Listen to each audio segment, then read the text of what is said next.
Welcome to the Mirage Sports Bar Live. Tonight's grudge match is between Robert Leivonen and Duke Marion.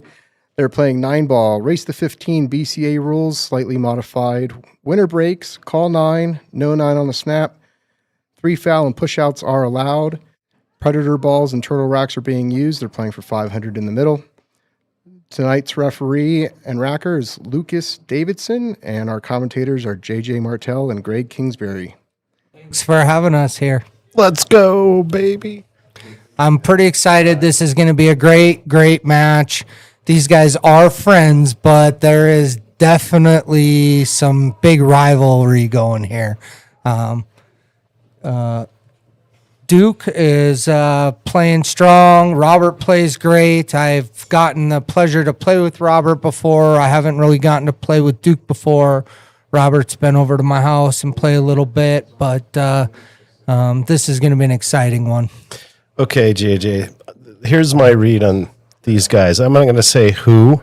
We'll let the crowd decide. Or one of these guys plays with amazing discipline and real smart. And this is in my opinion from seeing him play and playing against him. And one guy just plays with incredible heart. Not that they don't each have a little bit of both, but that's my take on these guys' games. One guy's a lot of heart, one guy's a lot of smarts and discipline. Which is both a compliment. Either way you look at it, it's a compliment to both players. So it looks like Duke won the leg, is that right? Yeah, Duke's break. Playing some 9-ball. This should go pretty quick, and there's no sloppy 9-balls. You got to call every 9-ball. Using the turtle rack. That's one of the best template racks on the market. I'm a big fan of that one. All right, good break. Sometimes when you hit the template rack too hard, the 1-ball likes to travel up to the trademark there, right where it's sitting now.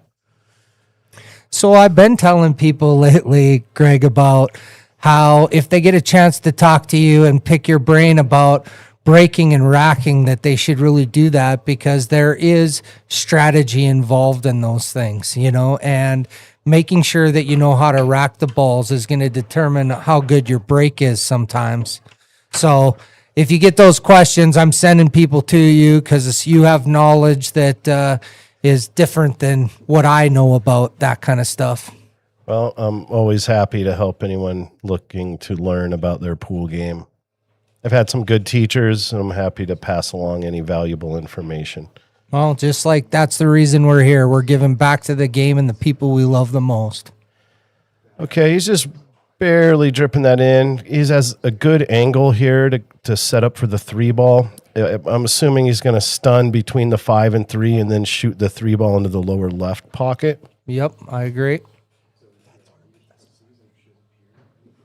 Yeah, sometimes, bear with us, sometimes that 2-ball and 4-ball look the same, but I do believe you're right. We're on the 2-ball here, side pocket, he's dragging over. This is a good opportunity, pretty wide open rack here for Robert. It's a good shot right there.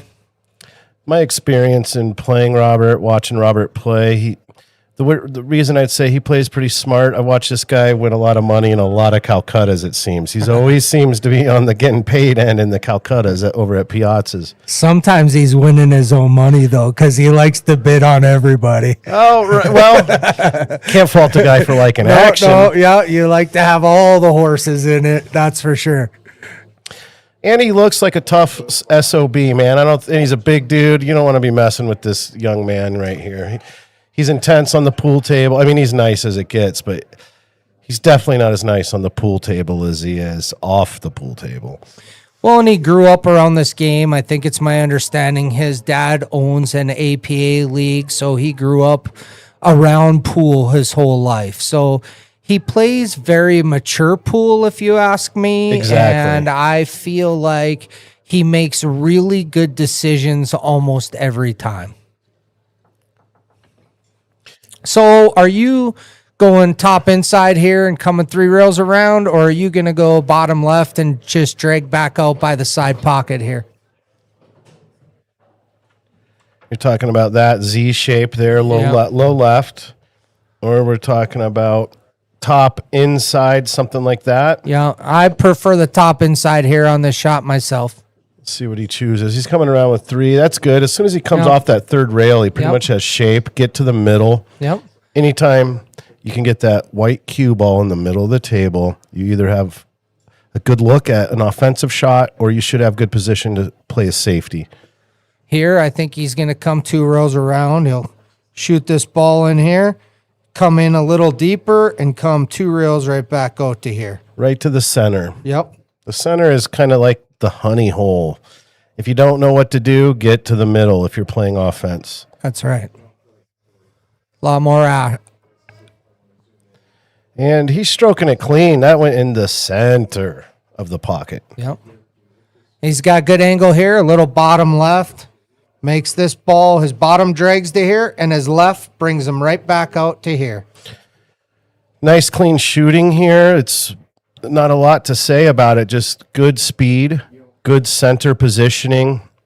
He has a lot of good things about his game. Good pace through the ball. Watch see his stroke. Oh, no. Ooh, he Oh, no. try to steer that one. Sometimes we get intent on watching our cue ball more than the ball we're making. A little small mistake there. But one thing I want everybody to watch here is when you watch at higher caliber players, look at how much they walk around and look at the table from different angles. Watch their pace. Watch their pre-shot routine. All of that stuff's very important. And Duke is just a powerhouse of stroke. I've watched him play. He's got every little trick in the bag, and he's got the gadgets and the jump sticks, and he likes to gamble. He likes to give weird odds, and he's very exciting to have in the pool room. He gets after it. He likes to bet. He likes to talk a little smack. Every pool room needs 3 or 4 Dukes in it. I agree 1,000,000%. And he plays great. Well, let's pay attention to where these guys are breaking from. I think looks like Duke broke the first rack, correct? He did, yep.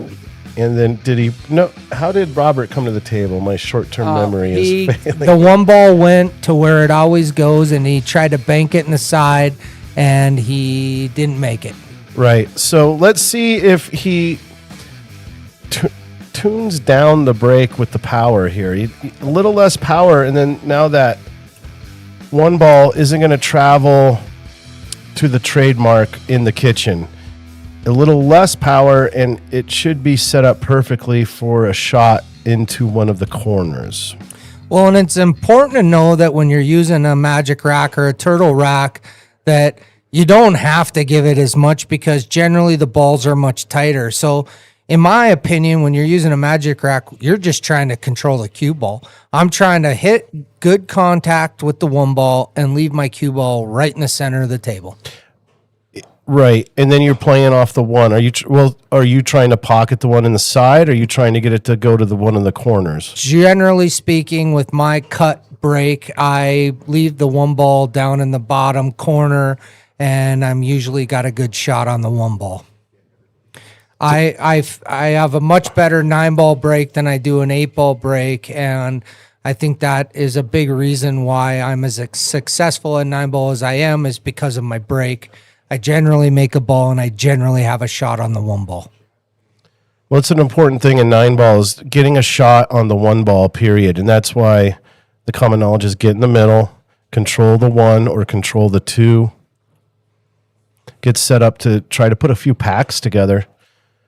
Looks like Duke is having a little trouble with the second shot after the break. I'm sure that'll sort itself out as he starts to settle in here after a couple of racks.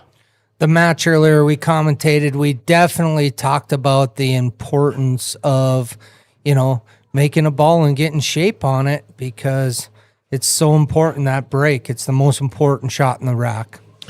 So what I see here is that was a shot where Robert maybe is just having his adrenaline kick in a little much. He's going to need to walk around like he's doing and settle down a wee bit.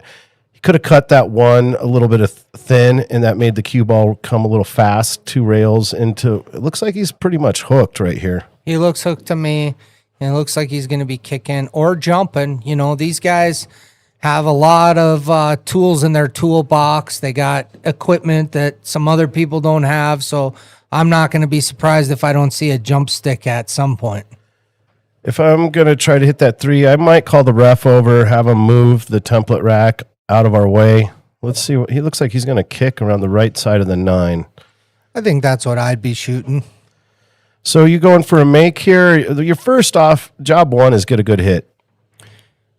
Get a good solid hit. I will be honest, sometimes when I play 9-ball, it's a lot of feel. And so I decide, am I going to let it rip and hope for something good to happen, or am I playing to control my rock? And that's the 2 questions I ask myself before I'm kicking at a ball in 9-ball. A lot of times I let it rip. What's Duke doing here? Oh, Ooh, a little nervous twitch there. he's just going to play it past the side and double up the 3 ball, which is a good move. This is another thing I talk about in 9-ball. There's a lot of defensive shots. You don't have to be aggressive all the time.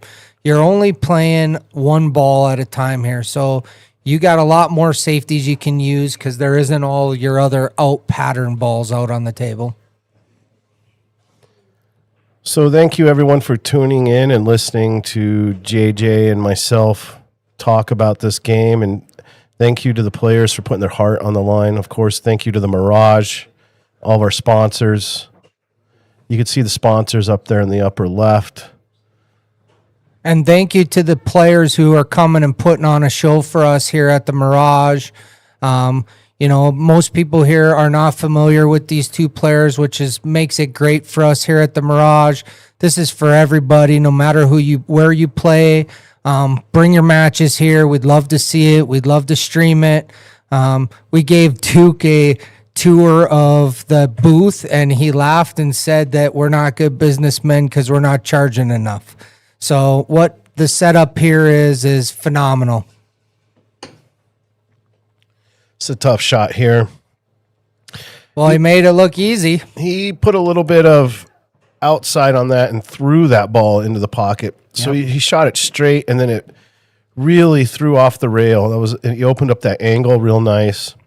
This is a tougher shot. He's going to have to curl around the 9 with a lot of outs. Oh, he just stunned it. Another. Oh, I don't like that rack was there because it hit that ball and it stopped it. And well, he could have elected to have it removed. Yep, but this is what I don't like about the Magic racks and template. I'd like to see him remove that sooner. But a good try there. That was 2 great banks, and he almost made that 3rd bank too. He's putting on a banking clinic, baby. This is a tough spot here. The Orange Crush is tied up by that 9 ball, and the 6 has the pocket blocks. So you could play a safety, you could play a bank combo, or you could play a 5-6 combo. What are you shooting, JJ? I like this. I'm going here. I'm banking this here, and up here, and I'm trying to leave my rock behind the 9 ball. Oh, damn. I like it. That's a great shot. Let's see what he does. He's using an open bridge. He's got his pinky turned out. Do you see a little tick there with his pinky? Oh, he's playing a little tiki into the 6. You know what I love about you, Greg? I gave you my idea, and even if you liked it or not, you go, that's a great idea. That's a tough shot to pull off, and I'll say, and it's always easy from the booth to say what you could do. And Absolutely. I have a booth in my head when I'm playing, and my head's like, you could do this. And then my arm is like, oh, it's easy up there in the head, isn't it? It doesn't always translate to the table. Joseph Smith. Wait, who isn't familiar with Duke and Robert? Yes, they are very popular pool players, but, you know, they don't frequent the Mirage always, so it's a pleasure to have them come and play here, and it's out of respect to me to have them come and put on a show for us. So thank you guys for being here. That was I joke, though, they'll all know who Duke is after the end of this. Oh, definitely. That was a good shot. Good shot. He just thinned it and got back to the middle, overran it a little bit. But this is a straightforward shot. He's just going to hit, even if a stop shot puts him with a shot, any kind of draw here is just gravy. No, he got the stun stop. Now he's just going to easy. I would also move the template rack here.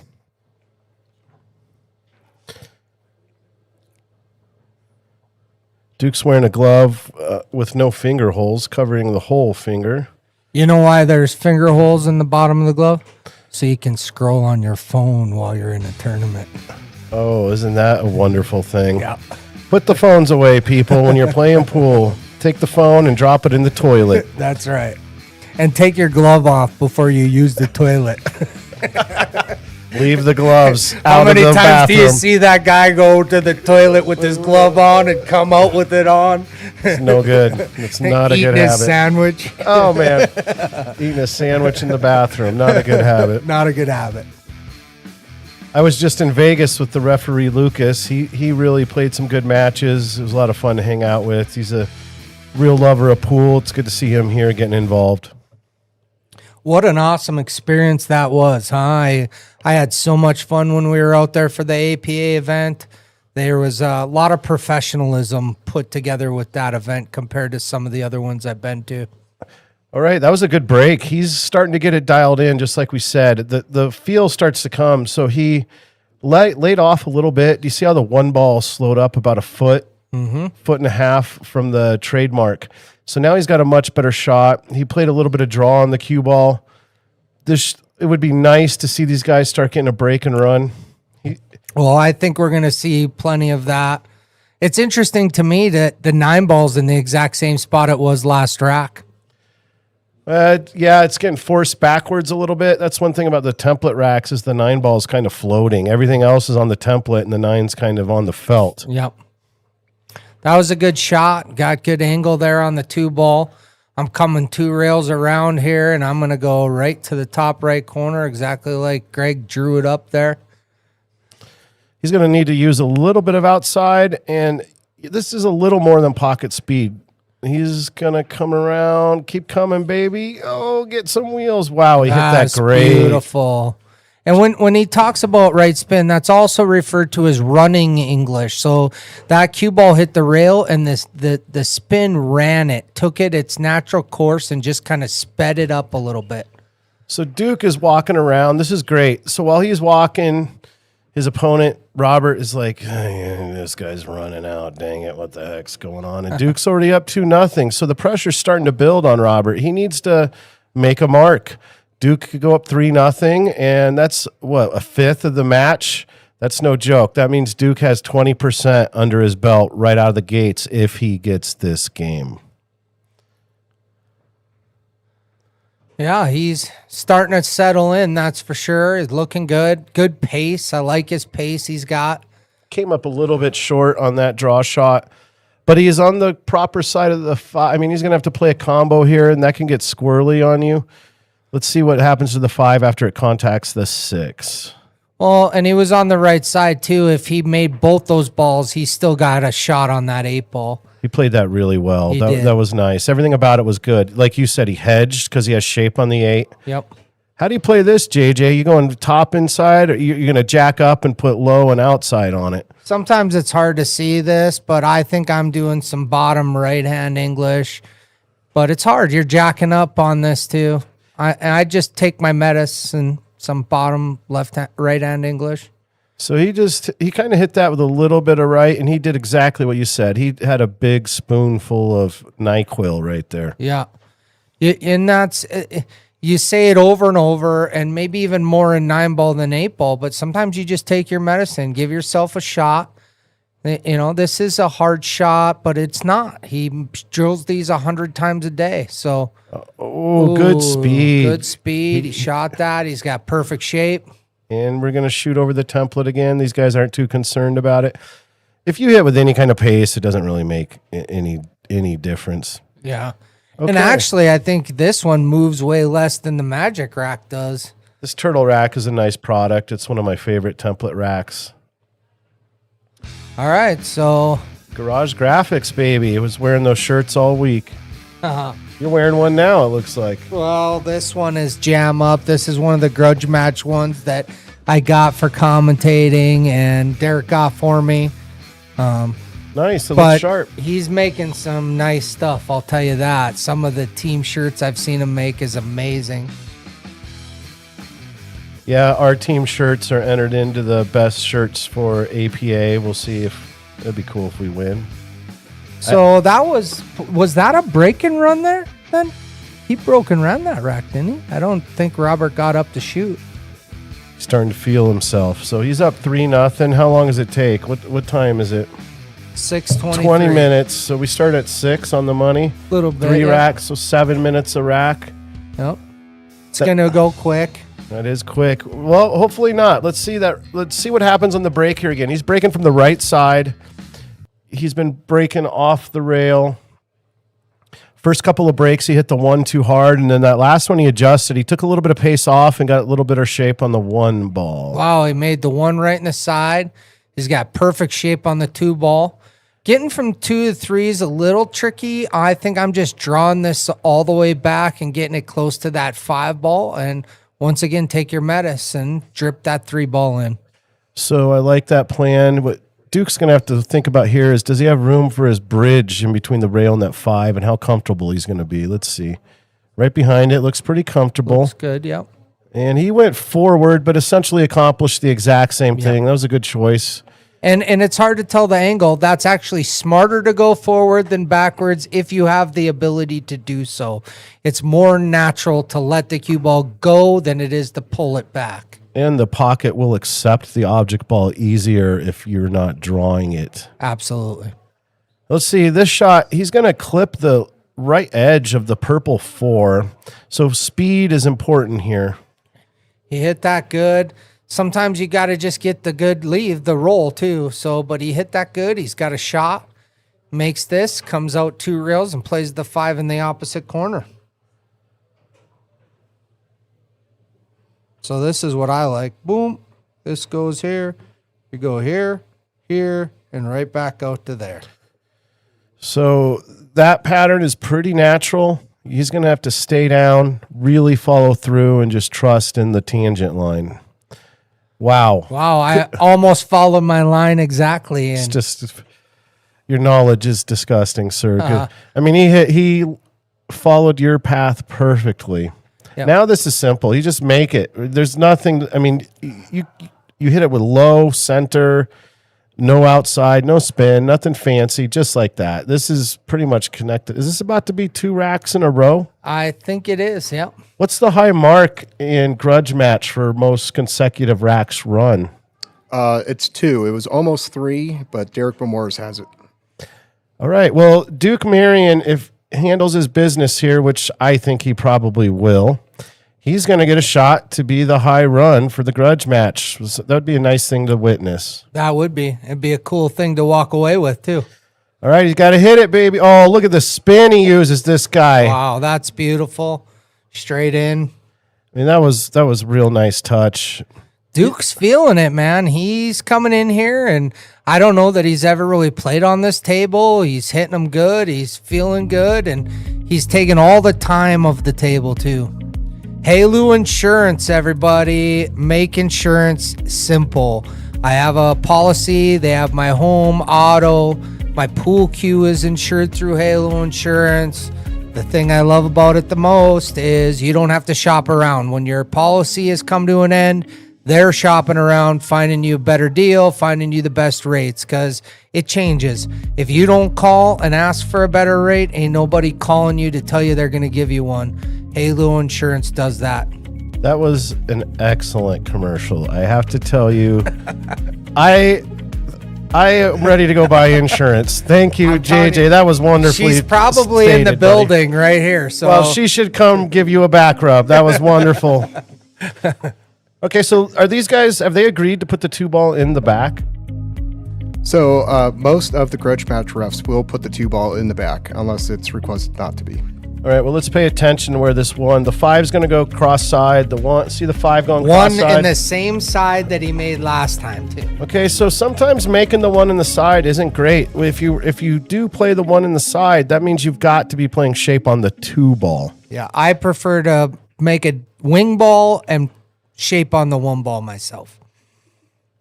So I see a safety coming up. If this is me here, I'm going to be playing something. Do you know Duke? Duke's banking this in, going to get straight in on the 3 ball. Watch. Let's see what happens. Nope, No. He's going with the safety. Well, that's a built-in safe. Yeah. If that dropped in, he's happy. He can do something with the 3, probably another safety. All right, well, Robert is down 4-0. It's like a prize fight. He came out. He's gotten packed in the face with a couple of good shots, and he's a little bit bloody in the mouth. Let's see how he ran out reacts. that first rack and missed the ball before the 9, and it's been Duke at the table ever since. So this is a tough shot to walk into after you were running out and didn't get out, and now you're down 4-0. Okay, this is a great opportunity. If he can handle this and get control, these matches do ebb and flow. And with the magic rack, you can get control and start. Oh, this was done real nice. Wow. That was really tasty there. I wonder which one plays with all the discipline. Okay, so I said I wasn't going to name any names. We would watch. I didn't name any names either. I just asked the question. I wonder which one plays with all the discipline, because that looked pretty disciplined to me. That's a pretty standard response. These guys are basically playing textbook 9-ball. A lot of the matches you see the pros play are just like this. See, now that rack isn't touching balls. I would have had that rack out of there already. I don't like that rack just sitting there. So these guys must have had a conversation, I assume. Hey, do we leave the rack? Can you pull the rack? We have the ref. I'm not sure, but to me, I would be asking for it to be gone. I just don't like it there. Which seems reasonable. Okay, I think we're going to see another safety here. Half ball hit, use the pile. And he's He left a jump shot here, though. Or a skinny swerve. So Duke is going to have choices. And I'll tell you, this guy likes to jump. I think he thinks he's in the NBA. Well, he makes a lot of jumps. I've seen him make a lot. Not like April Earthman a lot, but he's made a lot. April Earthman has some great pool knowledge, and she has a good heart for the game. I'm trying to get her and Tiffany Haas to put a match together. That's a great shot. He made that look like child's play. So one thing, too, to recognize here is that technology has come so far. Some of these jump cues, it's almost not even fair, right? Like it just jumps so easy. Duke said, get this trash out of here. What is this? Oh, I want my table clean, JJ style. Right. Well, clean isn't really how I would say it. I just don't like things in the way either. Okay, so this is a tough little finesse shot. He needs to stun over by the 6, and he kind of babied it. He could have hit that a little bit firmer, and he'd have a much easier shot. But he's on the 50-yard line. He can now shoot this either way. You going with top? Are you going with low? You going with any spin? How you play this, JJ? I'm shooting this like this here. I'm just checking just top spin, and it naturally comes right back out. So you're going to play the 5 in the side. Yeah. Well, here, I guess. I was going for the 6, but right here I'm playing. And then you play this here, and this comes up here. I like what you said, because anytime you get the cue ball enters here to here, anywhere in that, so say that's 4 feet of a margin of error. Right. And that's how players look like they make it easy, because they play the numbers game, basically. The most like linear feet you can give of shape to yourself helps increase your speed control, makes you look like you just have great speed control. And he's going to play it in the side. Which is not a horrible, because you get to let that cue ball go and you just let it be. He's got a tough shot now, though, because if he does this, the cue ball will move like this, so he can get a shot on this. Well, he's about to shoot the wrong ball, folks. Is that the 7 ball? Oh, I thought that was the 5 ball. Yeah. Well, that's kind of weird. It looks orange. Well, he got away with missing that one too. I think it looks like it on our live screen, but if you look at the other screen, you can tell. Okay, we were mistaken there. We were both shaping up the wrong ball, and the player knew exactly what he was doing. Unfortunately, he missed that shot. He just broke and ran 2. He's got a 4-0 lead. He might have let his guard down a hair. Well, and he got away with it. He missed it, but he didn't leave anything either. And so, he's got to try to do something big here. I'm kicking at this. I'm never trying to jump this, but I don't jump as well as some other people do. I'm with you on this one. That ball's hard to miss with a kick. Well, and I even like hitting the rail first and giving it a little pace. To play a little shape. Yeah. I think he's going to change his mind and go to the kick.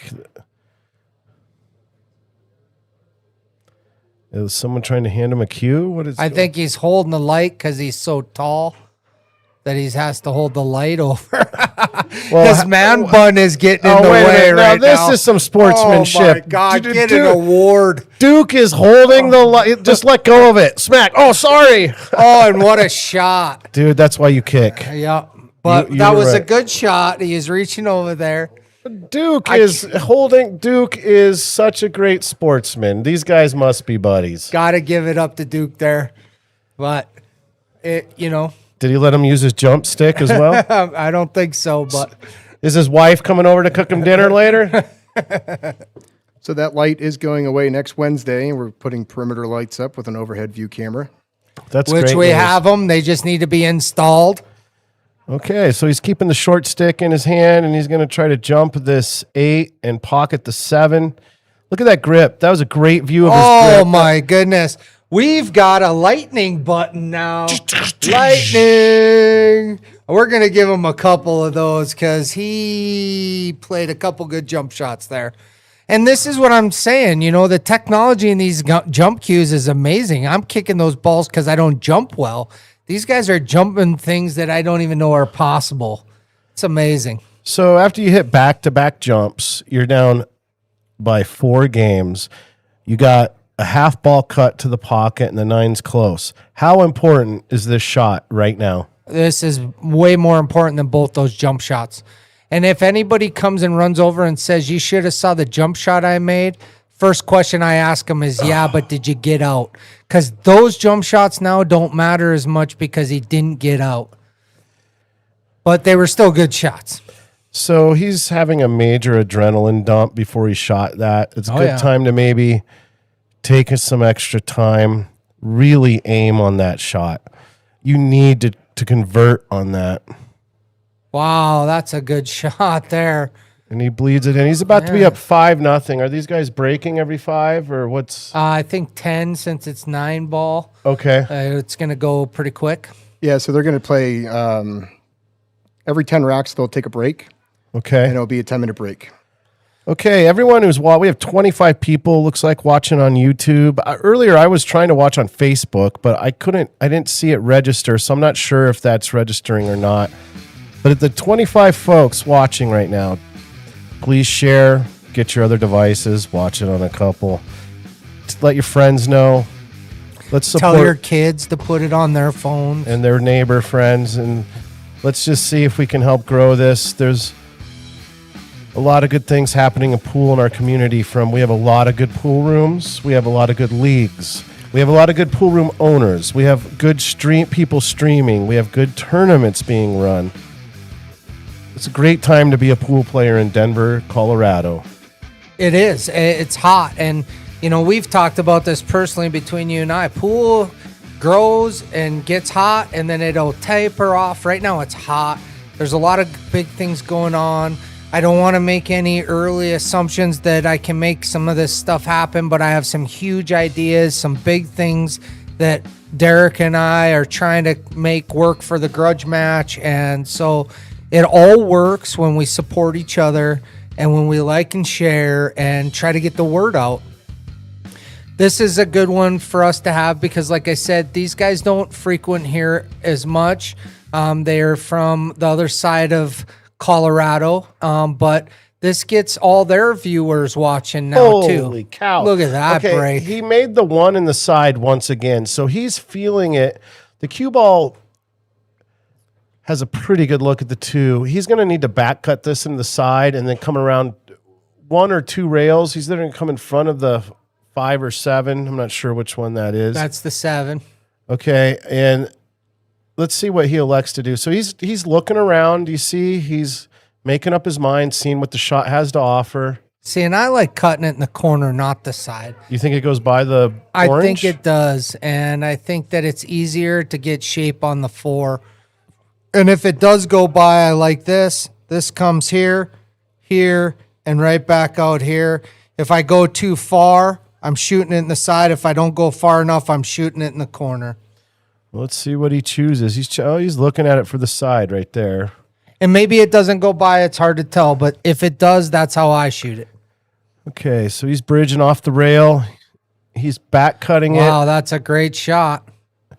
Yeah, I think that was a pretty natural line. Yeah, and he got the love. He ran into it. He got shape. This shot's a whole lot easier than the one he just made. So this shot, he's going to stun across and spin to the center. Let's see.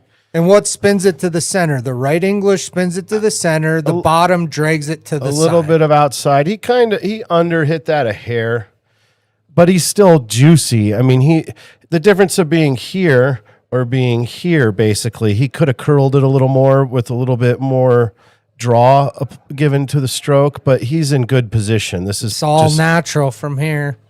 And he's looking like he's feeling right at home. I mean, he might take off his shoes and start eating a sandwich. And the only one who does that is Aaron Erfman. Showing off those toenails, baby. Well, he's making it look simple. This is his third rack he's broke of the match. Yeah. And his break is on fire. I mean, you could not ask for better breaking than that. Duke, Marion, good work, sir. Making it look simple. You almost make it look boring, and that's what the best players do. They make it look boring. And here's the other thing that I want to mention is he is keeping Robert in his seat, right? So Robert's only had a few chances. 2 of the chances were jump shots. 1 was a kick shot. He came out hot, missed 1 ball, and now he's looking down 6-0, and he hasn't had very much time at the table. That's so important. If you can make your opponent sit that long, when they get there, they generally jump up and hurry to get out, and that's when mistakes happen. Robert has a lot of heart. He's won a lot of things. He knows not to give up. The same way Duke can win 6, Robert can open up a can of whip ass on his own as well. Absolutely. So let's hope that's not that we're rooting against or for. We just want to see good pool. Let's see what happens here. Duke is getting the feel for this break, and I'm telling you, this turtle rack is one of the best racks, template racks there is, period. And if this player, Duke, keeps feeling it like this, it could be a quick match. Yeah, one thing I like about these long races, though, is there's plenty of time for the momentum shift, right? And we all know in 9-ball, you can be rolling and rolling and rolling, and now I'm sitting in my chair for 5 racks in a row. So, all right, so he did not make a ball this time. Oh, yeah, he did. 1, 2, 3. And so he juiced that one up. I'll bet you he's got a little adrenaline. You see how the 1 ball, it missed the side. It ends up at the trademark. Right. Keep noticing that, folks. That means he hit it a little bit too hard. He wants it to stop just more in this area because then he has a much easier shot to keep continuing his breaking and running. But boy, did he handle that well. So look at the discipline on that. Now, he could have jammed for that to try to make something happen. He probably could have made that 1 ball, but he never would have got shape on the 2.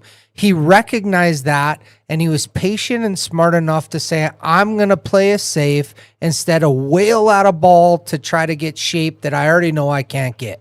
If anyone out there likes football or ever heard of that game, if it's 4th and 15 and you're on your own 5-yard line, do you go for it? No. You punt. You play defense. That's right. How many times have we seen Robert with the short stick in his hand now? Exactly. And now frustration starts to sit in. Every shot you're getting to the table now is a tough shot. You haven't gotten any real pace going for yourself, so it just starts to get frustrating. But he's also a very mature young player, and I know that he's got a good chair game, and he's sitting over there and almost laughing at it himself, and I'm confident once he gets a good look at this, he's going to start running some racks out. So if we're playing JJ, as I frustrate you, how do you think I'm feeling? Well, you're feeling good because you know I'm frustrated. That's right. And I'm probably frustrated because you're beating my ass, so you're probably feeling real good about it. So as you frustrate the opponent, you feel better. That's right. And as you feel better, they feel worse.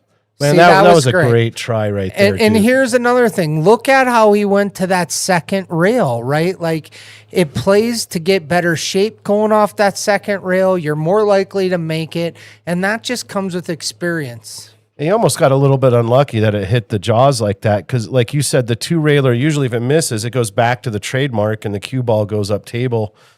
All right, this is Robert needs to win this rack. Okay? He does not want to go down 0-7. Bobby Disco, hi, I'm on the way. Should I come and visit you guys in the box or go watch the action? Go watch the action for now, and when we get a break, I'll come up and say hi. Thank you for coming down and supporting us. Linda Andrews, thank you for watching. I think she's upstairs playing in the underdog tournament. Derek's an amazing dude. We already know that, and he's a genius. Okay, so that was a tough transition from the jawed ball down the full table length to a ball on the trademark. Trademark position's a tough place because it's in between all the pockets and it's close to the rail. Let's see how he handles this. He could try to play safe or he could bank it. The orange 5 is down by the 9 ball, so if he elects to cut this to the top right, he's going to be able to move the cue ball up and down and get closer to the 5. But that's a really tough shot. When you're down 0-6, you're not dying. This isn't the shot anybody would choose to come with. So Robert's going to have to earn it here. I hope that he banks the purple down to the low right and that he puts the cue ball behind that 7 ball. It looks like he's cutting it. And he's going for the offense. Get in there. Oh, my gosh. That's what a shot. What a shot. Give him some lightning, baby.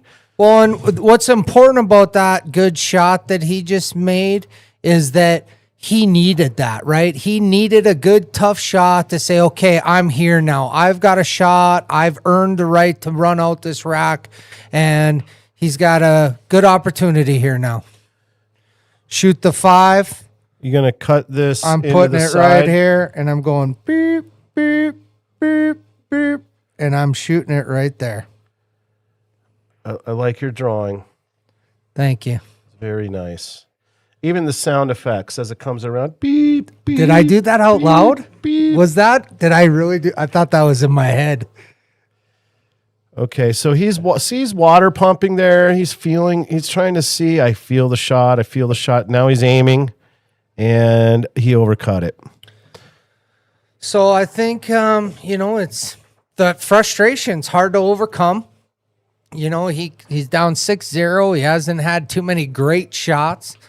Made one great shot and just didn't quite make the 5 ball. Does Duke cut this, or is he playing a safe? I'm up 0-6, and I'd love to go up 0-7 and just look and just grind or start jamming at home. But if you're going to play safe, what do? Show me your safety. I go here like this, and I drag and try to just get right back behind this 8 ball. That's the cue ball's path. Yep. And where are you putting the 5? Just out here. So you're fully focused on cue ball maneuvering here. And he came up a little short. But okay, so sometimes when you play safe, it doesn't have to be perfect. Nope. Tough can be good enough. This is a very hard shot. Robert has missed several shots in the last few innings, resulting in the score being what it is. And now he's only got access to half the ball. This isn't easy shape to go from the 5 to the 6. So he's doing a smart thing. He's walking around the table. He's chalking. He's taking his time. Okay. He's looking at his shot line right now. Now he's going to get into the shot. Now this is really an important inning for Robert. I'm gonna really hope and root for him here that he pures this and that he gets out. Yeah, and he needs that. He needs that first confidence to say, okay, here I am. I've earned that out. Overcut that just a little bit. And it's tough. You see him shake it off when he was walking away there. He's trying to shake it off. So good for him. So what that body language says is he's trying to keep in high spirits, stay in the moment, and put that shot behind him. It's not going to go like this for him all night. No, and there's a lot of pool left. It's only 6-0. It's a race to 15. So, you can't look at it like, oh, I'm down 6-0. I'm only down 6-0. So now he just needs to find that first win. Getting that very first win is the hardest win to get. Are you going to come off the rail here first, JJ? I'm not. I'm going to use spin and speed.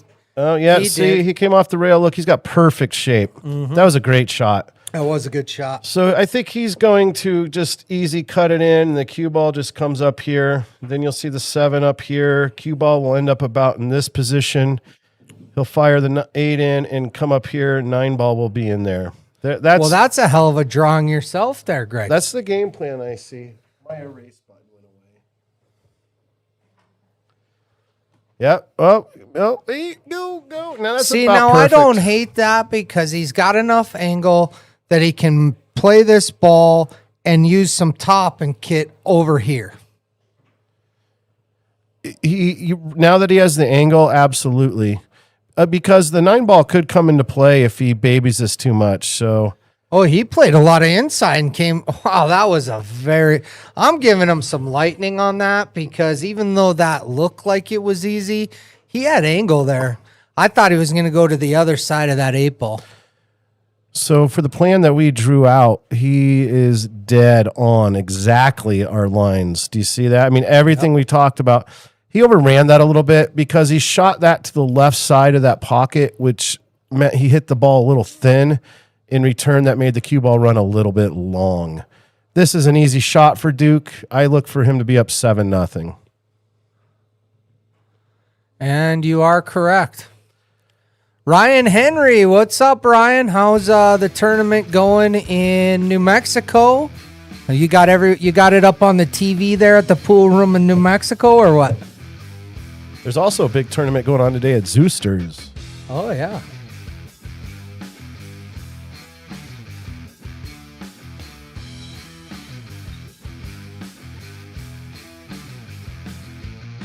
Grassthetics, that's me. I really like your logo, the coloring, the name. It's cool, man. I gave him the word and the letters, and he put this together for me, which is very nice of him. I do aeration, sprinkler blowouts, yard maintenance.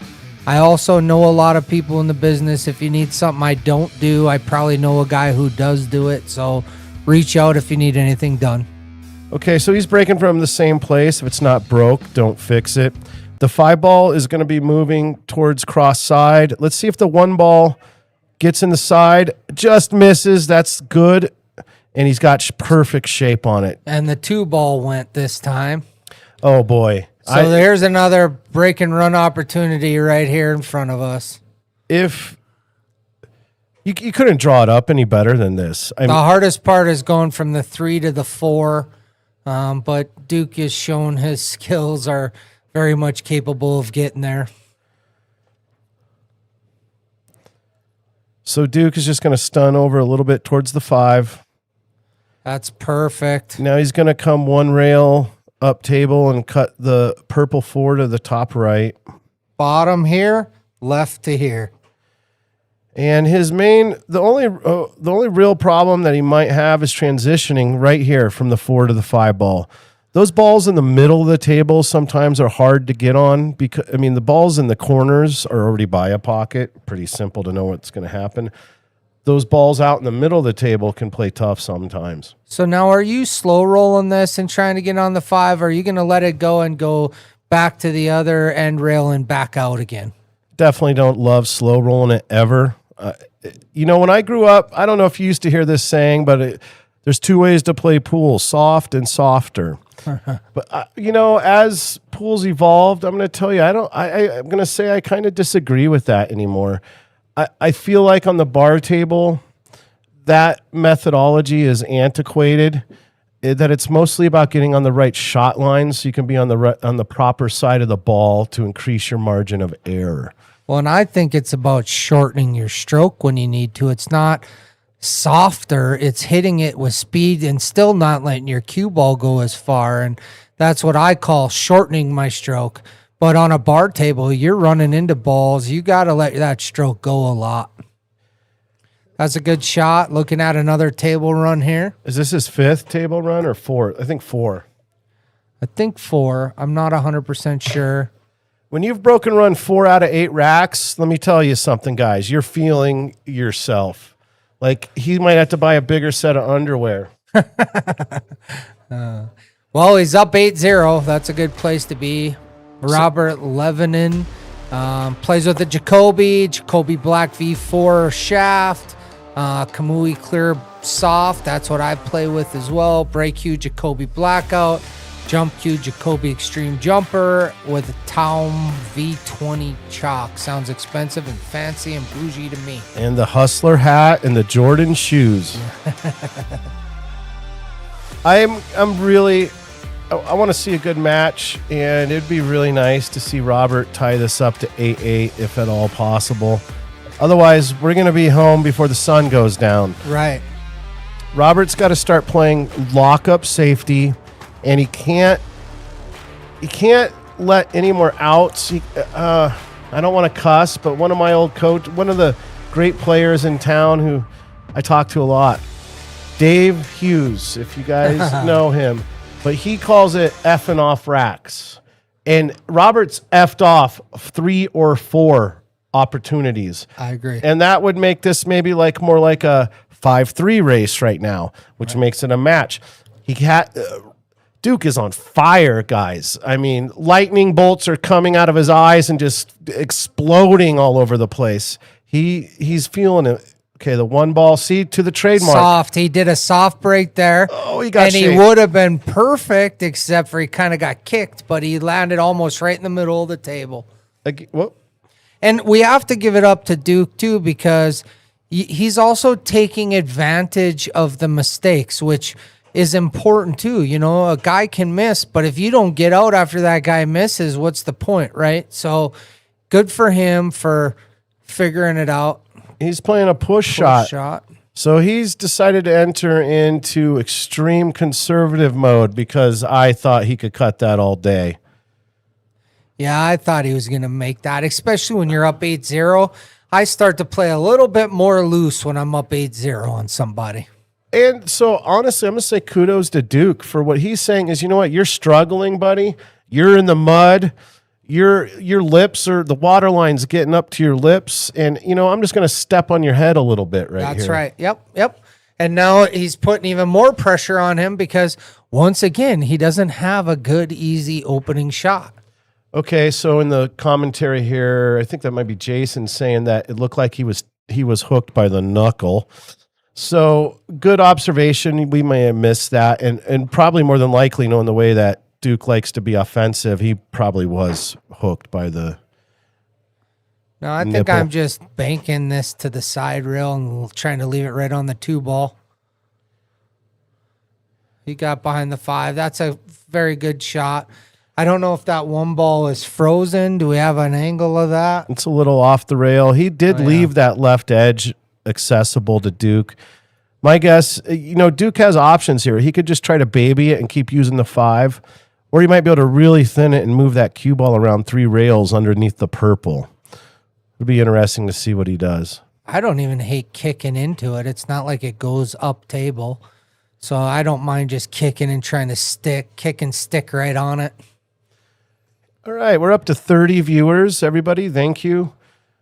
Like to put a quick shout out to Jam Up Billiards and again to the Mirage. Thank you to the owner of the Mirage, Heather, for everything she does for the pool players. And he tried to get under the 4-ball there, did, just yep, like I was yep, saying. yep. And he was real close. That was a good shot. He's left a tough combination. And do you hear that loud alarm ringing? You know what that alarm is? I better make this. Let's go, baby. Yep. DEFCON 5, man. Yep. And this is an opportunity. There is a shot here. Although it's not an easy shot, there is definitely a shot that gives him an opportunity to get back in this game.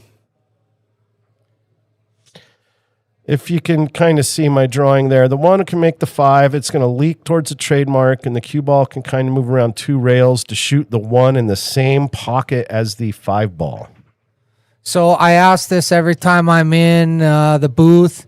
Everybody out there listening, please comment on who you would like to see play a grudge match. Think about it. Let us know. Let's try to make some things happen. Is that Tyler Depew?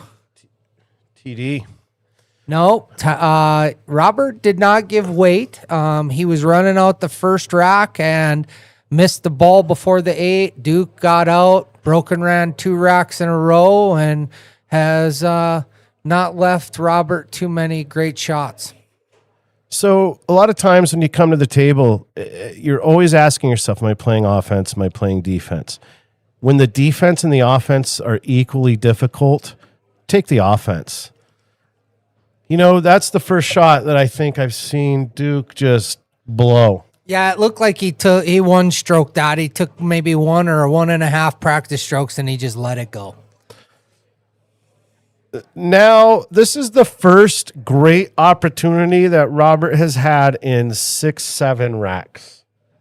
Do you read the Asher comment there, Greg? I might be too afraid to get in the box with Greg Kingsbury. He's a monster. I like it better when he's on my team. You're very kind, sir. Thank you.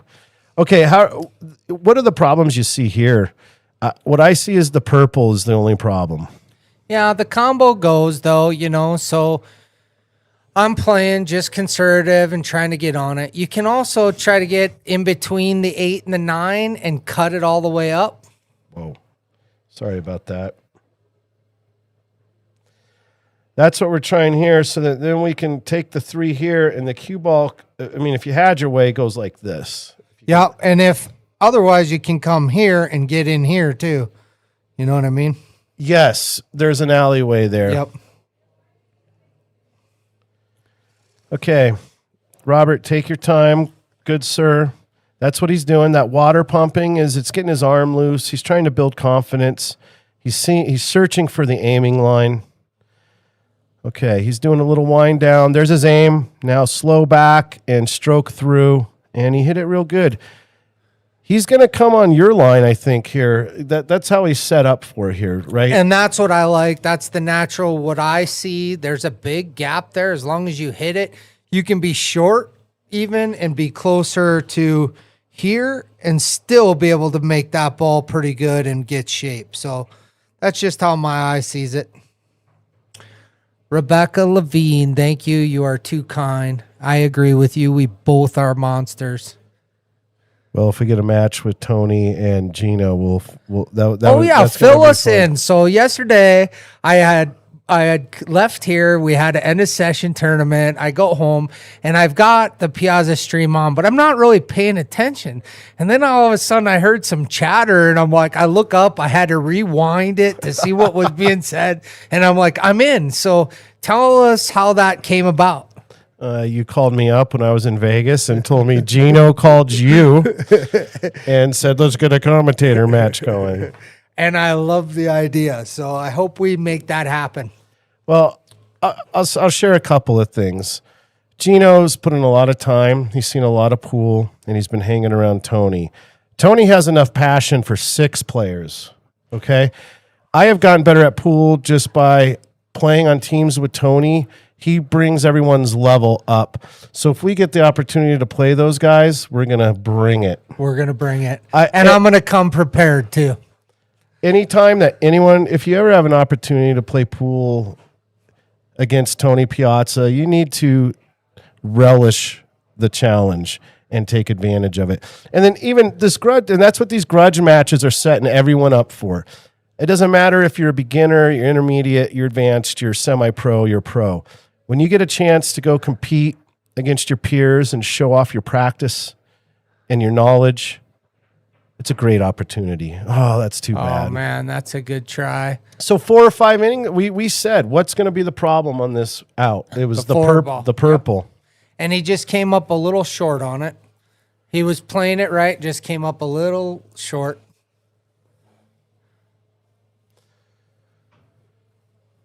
So in Vegas, Lucas was on the referee was, we were on an APA team together, and he bought a couple of Keelwood shafts. Oh, really? I'm a big fan of Keelwood. I am not a fan of carbon fiber, but if you are looking for low deflection, I much more recommend Keelwood over carbon fiber, in my opinion. Do you ever play cribbage, JJ? I love cribbage, yep. Do you know what that S represents on the skunk, baby, skunk? Dude, I don't. There's even a 2S one that's double skunk. Double skunk. Well, I mean, it's a good thing we're not playing cribbage here because this match should be over here in 2 shots. Right. That would be the skunk zone. And let's get one game going, Robert. That's the focus right now. Let's see one 9-ball hit the back of the pocket, and it'll start getting easier from there. Yeah, I've said it a million times. That very first win is the hardest win to get. And it's actually getting harder every rack at this point. Now he's starting to get in his head maybe a little bit. Duke's feeling more and more comfortable. Yeah, Duke's on a tear here. He's putting on a clinic. 9-0, Duke's up. Duke plays with a Lucasi Professional Keelwood CF10 splice, 12 millimeter shaft, Ghost medium tip, Coda brake cue, Raven jump cue, and Ghost grade chalk. There's things I didn't even know exist. You know, when you play pool your whole life, you think you know what exists. I've never even heard of some of these things. So many more options than there used to be. Holy moly. Used to be McDermott, Mucci, Viking, Schoen, Dufferin. So I was talking to Beckmeyer on my way over here, and I see Tyler DePue's watching. What up, Tyler? And if we do play Gino and Tony, I think Tyler and JB would be great commentators. I'd love to see that. I get a little nervous, though, because JB's got stories about me that I don't want to be out in the public. JB goes, JJ wanted me to commentate? Yeah, so it scares me a little bit, but, I'll take it. I own all my stuff. I played a lot of pool with James Beckmeyer in my day. I got to say, that guy really knows bar box 8-ball. He's a wizard on the table. Okay, here we go. He broke 2. Now adrenaline's coming. Oh, okay, this will work. The 1 is in the money zone. The 2's right next to it. The 3 is accessible. Okay, JJ, what is the one problem in this rack? Your 6 ball's tough. So the 5-6 transition is the rack, right? Yep, that's right. So he's going to need to get a pretty sharp angle on the 5 because trying to get straight in between the 6-5 is a fool's errand. So instead, all those other balls will mostly be gone. The 5-6 transition is where I'm saying that this game is going to be won. I agree. And when Greg says that, I want everybody out there who's learning how to play, notice how his brain, that's the first thing he thinks when the balls are broke. Where are my problem balls? Where is my transition balls?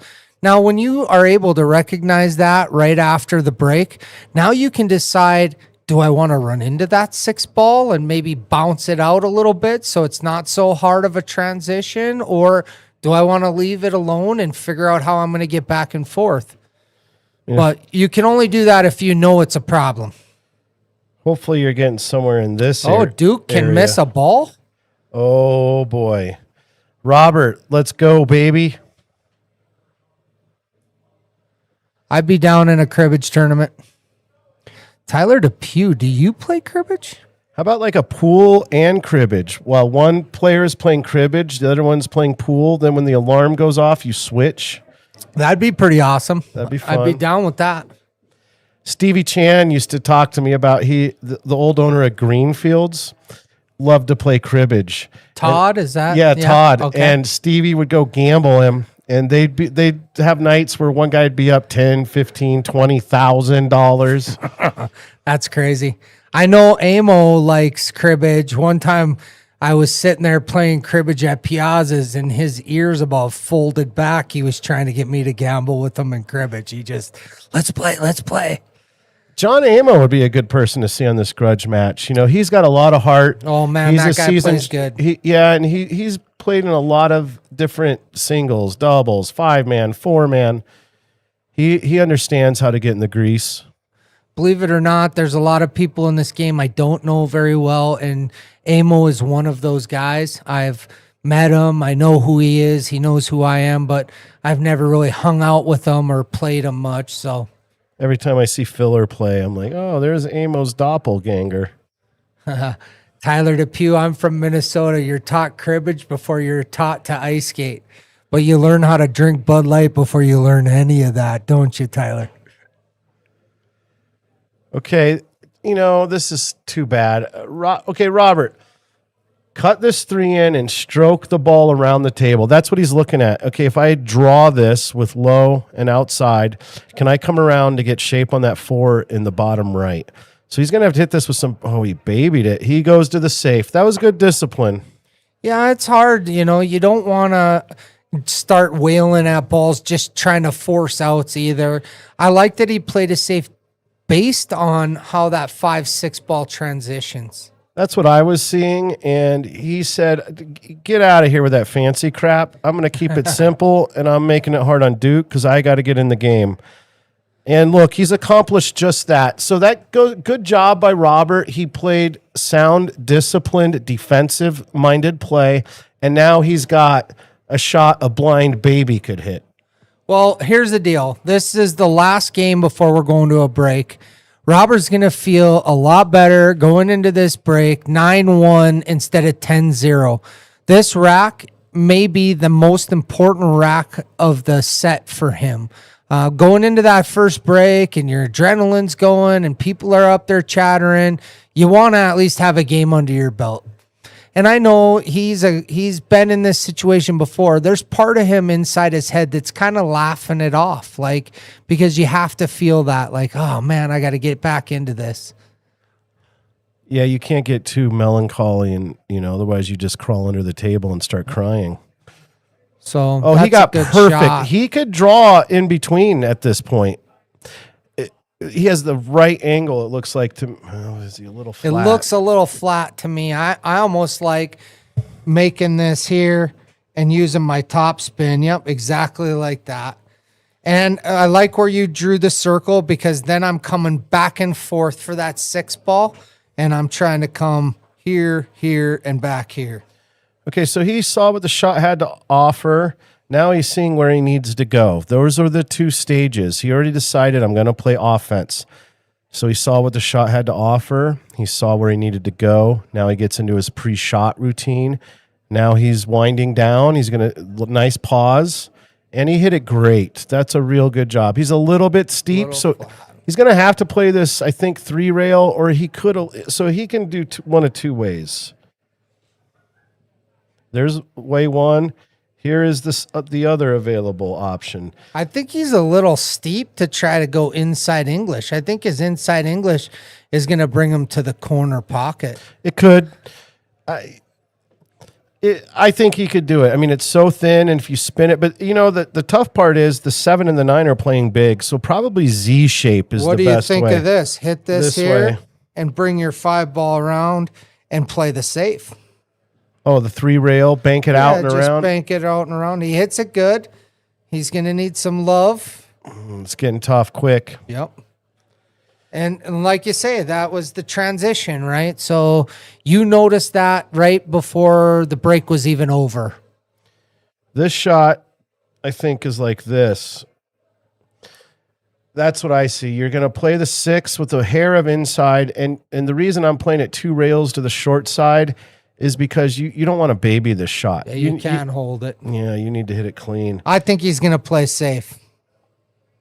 Something like that. Yep, and I think he's going to, something like that. Well, he's having a conversation in his head about it right now. He's made up his mind. He might bank this right in. Who knows? I think he's cutting it in.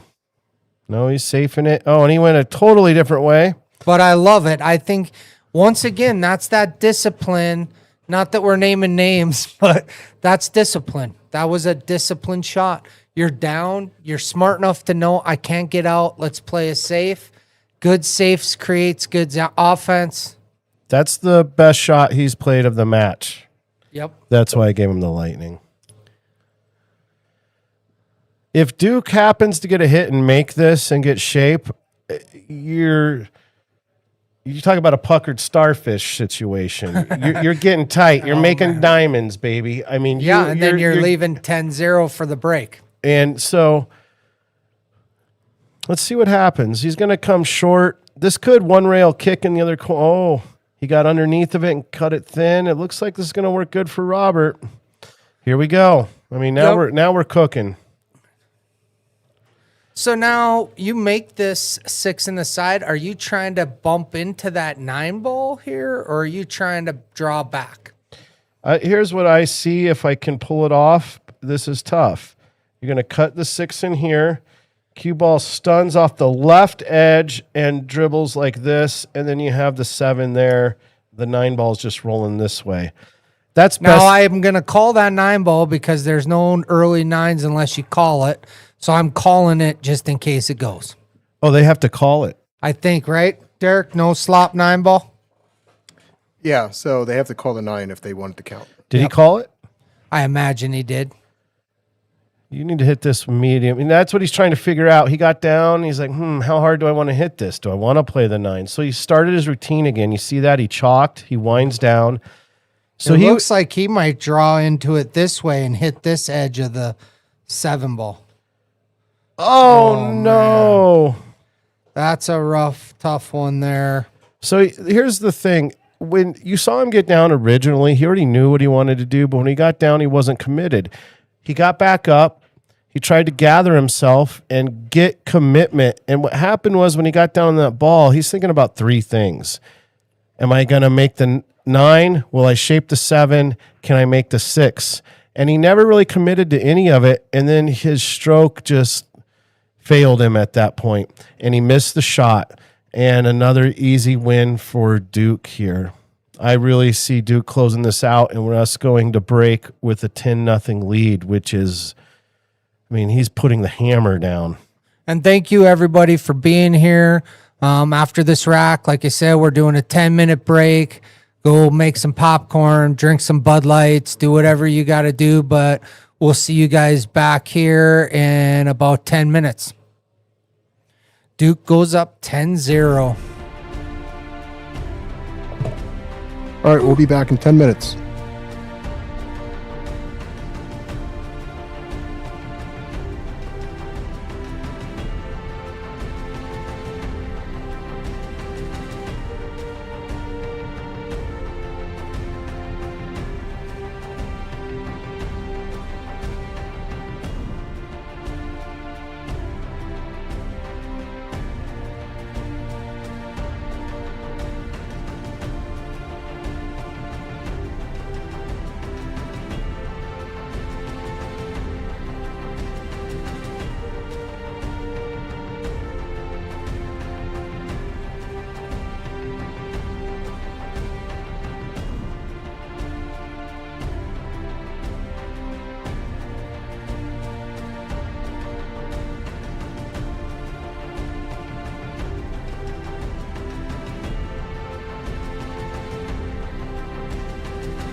All right, we're back. It is 0-10. Duke is taking a massive lead. What a clinic that Duke's putting on here. He's up 10-0. Go ahead. I went upstairs. I got to talk a little bit to Robert, and he's still got good spirits. He's got good energy. He's breathing. He's like, I just need an opportunity. I need to get that first win. And he's right. If anybody can come back from this big of a lead, it's Robert for sure. Okay, so Duke is just keeping it in the same place. It's working. And look at this. He just has an easy look at the 1. The 2 is a little bit squirrely. He's going to need to come around. I see this as, if I'm shooting offense here, this is what I see. I'm cutting it in, and I'm going to come under the 6 this way, off the rail that way to shape up the 2 in the side. Yeah. I see it different. I'm cutting this with a little inside, and I'm checking it to here, and I'm shooting this ball down here. Looks like he listened to you, but just didn't quite go far enough. Yeah, it's hard to let yourself trust letting that, because if you think about it, that ball's moving, let's see, 5, 8, plus another, about 14 feet of travel for that cue ball on that shape shot. So you do have to hit it pretty firm. You know, that's not a bad shot. I like what his thought pattern was there and what he was trying to do. But this is a big opportunity. I think that 2 ball goes, and I think that shaping the purples right there. So you're gonna want to draw this off the edge of the 6 so that you can get the purple 4 into the side. Are my thoughts, because I can't tell if it goes by that green 6 or not. What do you think? I think it goes. Okay, well then if that's the case, that means you're probably going to play the 4 up here. You're just going to shoot the 2 and check up off of here and get the cue ball in this area. Yeah, I don't hate hitting it with some tops either and rolling up the bottom rail and back out. I like that. So you're talking about coming this way like this. Yep. And then the 4 up there. I mean, that's a really good plan. I like that a lot. I like it because I don't have to hit it and try to stun it. I can just roll it and let it go. And when you're down, sometimes just being able to roll a ball in and get a nice, good shape out of it can change some things around. Interesting to wonder, or what I wonder is, I think Duke is primarily a 9-ball player, and I think that Robert's primarily an 8-ball player. I wonder how they decided on 9-ball versus 8-ball or anything else. That was amazing discipline right there. Good for him. I'm going to actually give some lightning on that because it doesn't look exciting, but that was a well thought out shot right there. That was not exciting. What it is grinding. Exactly. He's like, I'm going to do the dirt. And now look, he's got the world is his. He can take it in the corner. He can cut it in the side. He's just going to decide what he's most comfortable with and then get into action and make it happen. The hardest thing here is making sure you get shape on your 6-ball. So we have Bobby Disco here with us in the booth, which is nice. This is a gentleman who gives a lot back to the pool community. Every time, if you've played Bobby, you know that he gives it his all. He's got a lot of heart. He's got a lot of knowledge, and he's got a lot of nuts. So somebody step up and let's see who wants to play with this guy. Actually, you get a lot of people calling out for you, don't you, Bobby? Bobby's the number one called out person I know. I can't tell you how many people have been like, I want to play Bobby. I want to play Bobby. He's going to need a sponsor if he wants to play all the people that want to play him. Yeah, that's a good shout out for that. Who wants to start back? When I met Bobby, he thought that's because he was hot and on fire. Now he's realizing it's because he's getting beat. Everybody wants to play him. Oh, he plays good. He plays real good. And good people too. All right, so Robert has a pretty simple cut in the side. He's going to need to use inside and get to the middle of the table, clear the 9 so he can see the edge of this 7 in the corner. Nothing too hard. This should be straightforward. Clearing the 9 is ultra important, though, and how Greg's looking at that is you got to get to the other side of the 9. If you don't, you're losing the game.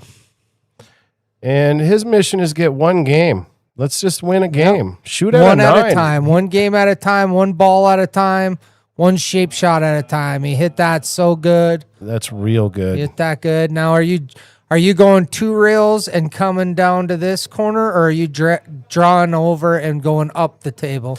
You know, my preference would be to have enough angle, but I think he might be a little flat to something like this.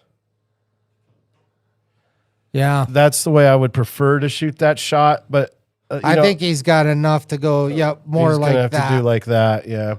But he might draw it back in. It looks like he's drawing it over. He's going to short side the ball. I don't hate it. No, that's good too. Bounce. Looks like he's adjusting maybe to the speed of the table a little bit too. He's been short on a few balls. No matter how easy it might look here, I can guarantee you when you're down 10-0 and a guy's just been kicking you in the face with roundhouses, crack, crack, crack. You're starting to see double. You're tasting your own blood, and even what should be simple is starting to seem monumentally difficult. So, Bobby Disco, you know who I want to see you play? Tyler Depew. I tell Tyler he doesn't seem to want to play. I get him all these matches, and he says no. But I think Tyler Depew is one of the most underrated pool players in all of Colorado. Oh, no. Oh, he needed that one. He needed that one. That almost breaks my heart. Now, he's straight in here, so what are we doing? Are we drawing out? Are we cheating out? Are we hitting the rail first and spinning out? What do you like here, Greg? Spin it and just come right back down like he did there. See, he played that nicely. Look at that. I mean, he really got into that ball. Wow. You know, usually I learned something there because you were asking me. I was standing there. I'm a slow player sometimes. I was trying to envision the shot, and there's so many ways it can go right and so many ways that shot can go bad. Duke, That's Burns. That's a tough one. That's 11-0 instead of 10-1. He would have got his very first match. Look at how beautiful this commercial is, by the way. I just have to say, Chad, this commercial you got here, it makes me want to buy a house. Bobby Disco is also a real estate agent, and he's looking out of the corner of his eye because he has a commercial over at that other place called Piazza's. But I got to tell you, Bobby, I don't think yours is as clean as this. It's fun. All right. It is fun, but I would rather buy this house, I think.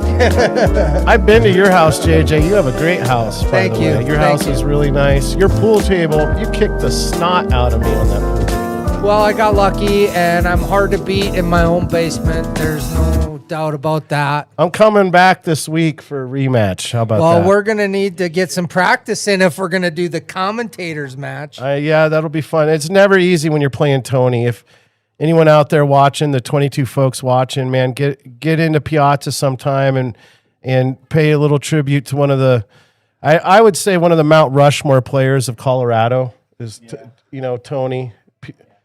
And so if we're going to go compete against him, wherever it is, it's always a good time and it's fun. And I don't care about winning and losing as much as I just want to give the best match I can. I want to play hard.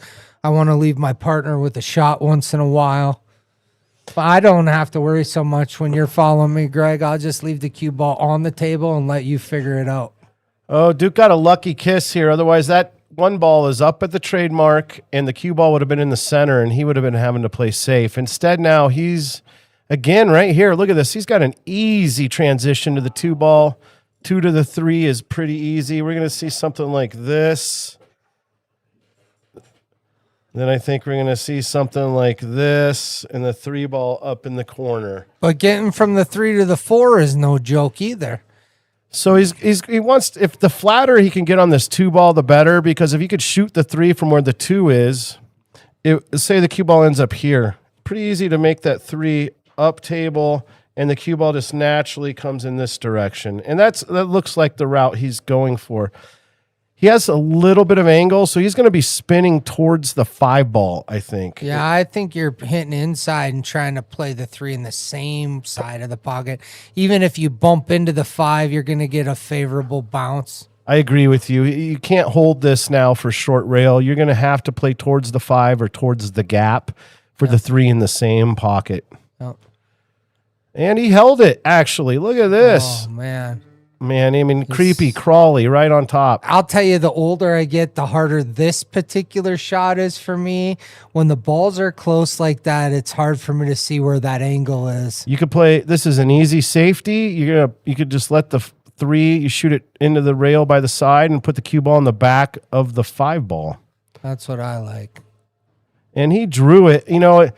I think when he looks back, when you watch this video, Duke, just see that you could have shot the same way, but the cue ball could have gone like this. And it goes from being in jail to being in federal prison. There's a big difference. That's a great analogy. Yeah, That's I mean, right. you're Leavenworth. Yeah, exactly. Yeah. Could be.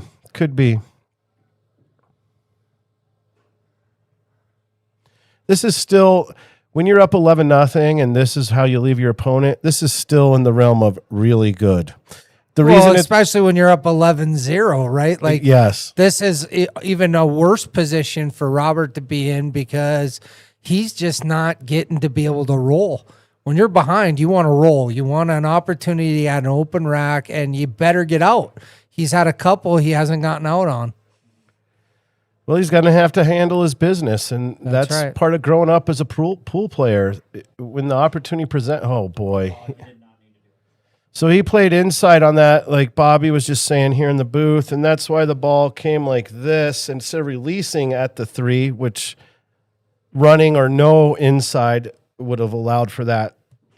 That cue ball came off and came back the other way, which is because he had inside, which killed the cue ball. Now, I think Duke's going to get out here. I really do. I think this is... this shot right here from the 4 to the 5 is the hardest part of this rack. And he's got perfect shape, so he's just going to make it. The cue ball is going to travel naturally towards the spot, and he's going to have the 5 right in there. Drips right into for the shape. That's a good shot. Exactly your line, exactly.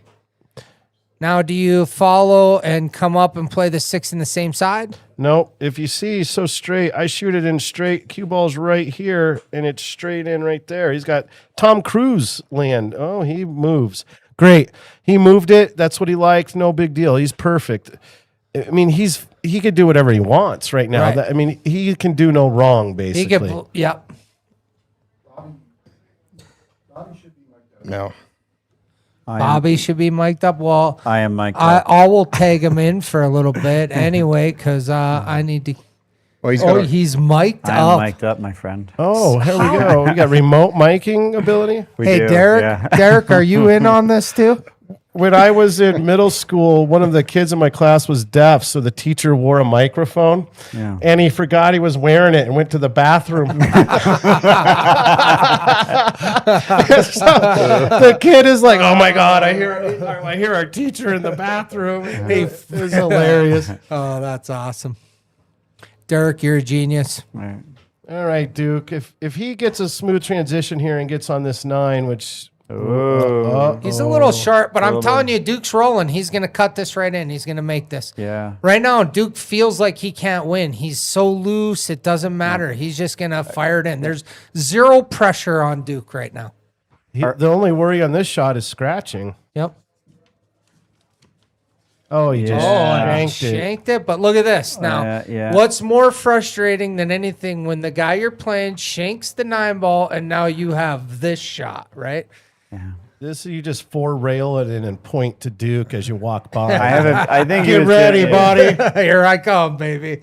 You see this a lot though, with like, you're thinking about playing a 2-way, and you're so focused on the 2-way that you completely miss the shot. So I just wonder how much of that was maybe going on too. Right. and he may be taking his foot off the gas a little bit. Yeah. I was going to ask you guys that. If you're up 11-0 and you're also like, you almost start to feel bad. I have Are died- you just like full gas? No, I mean, I can't. I literally I almost mentally just Let off. Yeah, It's you let off a human little nature. bit. You're like, come on, like just get back into this. You know, you almost like you want to see them give their game. That's what There we go. Yeah. Lightning! Woo-hoo! We got a match now. He got his first game. He's in it. Yeah. Let's go. The skunk is dead. Yeah. And I mean, really, like you talk to Duke, like dude's a sweetheart, you know. So like, I definitely could see him just being like, maybe I'll, let's see him get a couple games in before I totally go squash. Whoa, what was that tease fest that just happened? I saw Sam and John, now Adam and Ryan. I'm like, oh my God, the good matches that are coming up. This is gonna be great. There's some good ones coming. This one is one that Those are I our am very teammates. excited about. Yep, these are our teammates. These are some champions. Ryan Henry's playing the best pool of his life. I know he's going to be ready for this match. He's been putting in the work. Adam Cisneros is a true champion, one of the nicest guys in pool. Wait a minute. No, he's not. He's not. He's nice outside a pool. In pool, he's a friggin'. Okay, well, He's like an enforcer for the mob taking your lunch money, he'll man. take your lunch money and smile at you, though. That's nice. Oh, sit Oh. up. There we go. Good. Give the guy a roll, baby. Come on. So he doesn't have an easy shot, but he's got a shot on this one ball. And at this point, when I'm down 11-1, I'm loose. I'm going for it. House I'm gonna money. run out. Yep. You can't. There's no more pressure. Who's the pressure on now as every game goes? Who's actually feels the pressure? It reverses. Yeah, it reverses. And I have to say, I am king of die on the hill, right? Like I have died on the hill more than anybody I know. I've come in strong. I get to the hill and then I let up. Next thing you know, you're playing lazy pool and you're getting your ass kicked. All right, Bobby, what do you do here? Are you going to cut this in or do you play a safety? I'm playing safe, 100%. Because like, here's the very moment that's like things could all of a sudden be pivotal. To where like you're like, you know what, I'm just gonna go for it. Anything, but it's such an easy safe to me. Like to get the one ball down here over by the 4. I'm worried about making the 4, but at the same time, it's like it just seems easy to kind of lock stuff up. And he did like a 2-way. He did, but like I it. wish he would have shot that not as a 2-way. I wish he would have shot that to get out and made that ball. Yeah. It was in his wheelhouse, and I think he needs a good run out. Yeah, I agree. Tyler DePew, if I'm ever up 11-0, I'm ordering a bucket of Bud Lights. Tyler DePew, the only way you get up 11-0 is if you already got a bucket of Bud Lights. I think Robert got a little bit lucky there. I don't. Yeah. Do we get a rail? Yeah. Oh my Lord! And look at that. Now, how frustrating Yeah. is that, right? Yeah. Woo, boy. That was good. That was really good. This is an important game right here. If there's any chance of Robert getting in, he's going to need to come with something good here because if Duke gets ball in hand, it's not good. One thing I've noticed that I don't see a lot of dirty pool happening. So in positions like this, you're like, all right, my percentage is probably pretty low of hitting the 1. What can I do to make things ugly?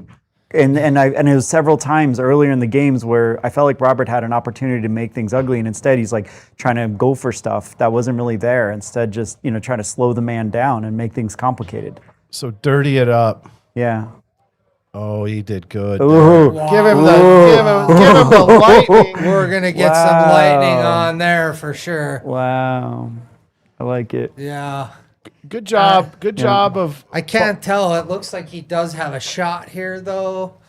Might have to do a little swervy, but I think he can make this. Oh, The transition to the 2 is not easy. He's got to come with a big stroke. Which and, he did. And he's short. Yeah, short. he's short. Yep.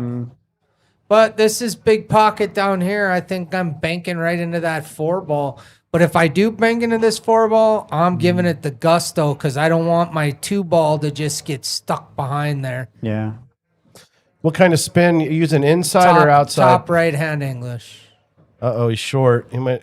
Yep. Yeah, he I missed it. actually liked playing a safe there because I just felt like a lot of the outcome of all that was too unpredictable. Yeah. Where all of a sudden the 2 is like flying down to the second diamond and the cue ball's like getting mixed up with the 3. You see what I'm saying? There's a lot of variables working against you. I agree. You're right, Bobby. But he is up 11-1. Yeah, I know. There's that. I feel like, yeah, but then also ripping. you're like, wait, where did the hill go? I want it to look really good at this point. I want to like make it look good. Yeah.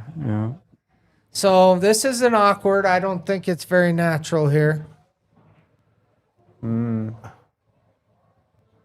This is a hard shot. Oh, Oh my I goodness! guess it was dead. Oh, here we go.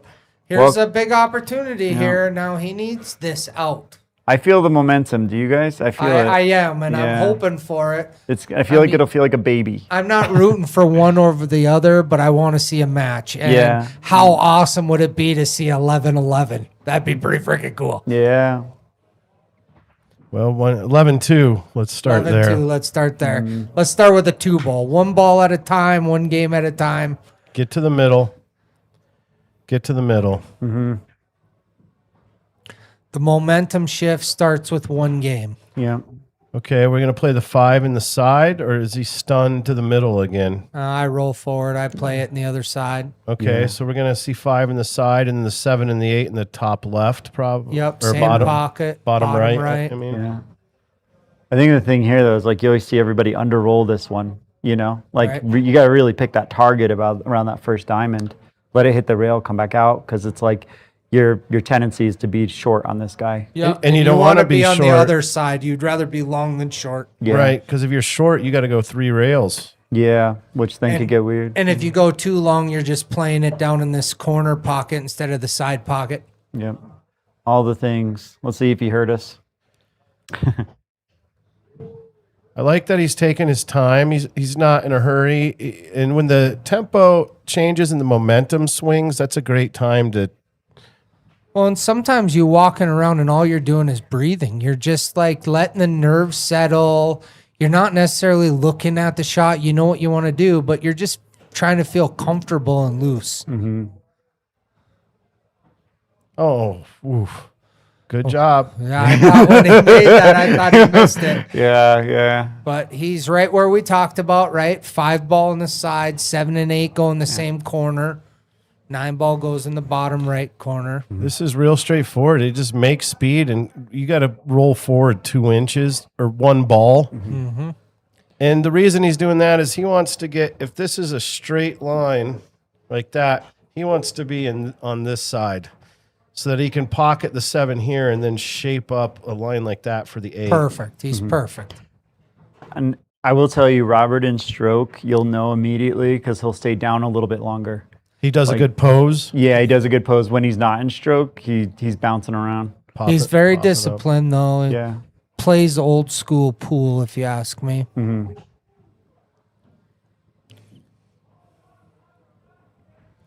Everybody out there, please make sure you're liking, sharing this, and getting the word out. If you guys can, next Saturday, we got Ryan Henry and Adam Cisneros playing. I'd like to get a good crowd in here for that. So if you got time, let me know. Tyler, if you need me to come get you and bring you home, I'm willing to do that. But I'd like to have you come and hang out one night. I have a call out that I would love to see. Let's hear it. What's your call up? My call out is Seth Krafsick. Yeah. Right? The red and monster. Ryan Henry in Banks. Wow, I didn't even think that. That's a good one. Ryan Henry can bank, baby. No, I know, and so can Seth, but I think Seth is probably the only one that can keep up with him and like within driving distance. Okay, so I'm gonna work on that. I do have a call out to Seth, and he told me he'd get me a match. He's getting ready for the U.S. Open right now. He's only playing 9 ball. He's been kind of getting ready for all of that. I think it'd be good. I mean, he's wanting to do more big table stuff right now, so like he might be kind of against it. But if I'm telling you, everybody would be on for a fireworks show. Like those two. You know who else is a good bank player? Who, you? Aaron Hara. Aaron Hara? I play a good Okay, bank. I okay, like yeah, the bank. yeah. It's one of my favorite things. I consider myself a good banker, but Aaron Harrop plays good bank pool too. How about a Yeah, ring I see bank game? Oh man, How cool would it be to what are you guys mic- doing later? 4 or 5 people banking. How cool would it be to be mic'd up and play Flip It on stream? Oh man, that's sweet. For anybody who doesn't know, Flip It is my favorite pool game of all pool games because it's all about shit talking. Yeah. And I'm pretty hard to beat at shit talking. Undefeated, maybe. Pretty undefeated. Duke may be able to send me a run for my money. And Let's talk about this break real quick. Duke has been killing the break from the other side, and now Robert's going from the opposite side of the table. Let's see how it works. Well, he pockets the 1 real clean. He's that's a shaping the good 2. break. I mean, He's good. the 5 is the problem ball. But it goes. And I don't think if he gets an angle and he makes it, 5 to the 6 is not hard. So it's just about getting on the 5 to be able to make it. Where do you see that 5 going? I think it goes down here in the corner. I don't know. I think the 5-9 combo in the side might be the. I don't know. I or just think 5 in the side. I love being on the other side of the 5 with the opportunity of safe if things are weird. See, look at the 5-9 here. It looks like there's enough space in there that you can cut that and Yeah. use the 9 as a backstop. But I might be wrong. It's close. I think it's possible with like perfect position and inside to throw. Yep. But we got to get from the 2 to the 3 right now, and that's the goal. And he's on the rail. He's on the rail. So do you run it forward? What do you do? Are you going to just start out with a safe? Because I don't hate a safe here either. I love a safe. We know. Yeah. We know. I went out to Vegas and I will tell you, I never, ever play safes. Like if anybody knows me that plays me, never safes. Went out to Vegas. Guess what? I'm playing safes now. I learned a lot of lessons. Oh, good. So is taught a lot that of you and lessons. Austin went out and played? Yeah, How'd you yeah. guys end up? How'd Horrible. you do? We went 2 and out.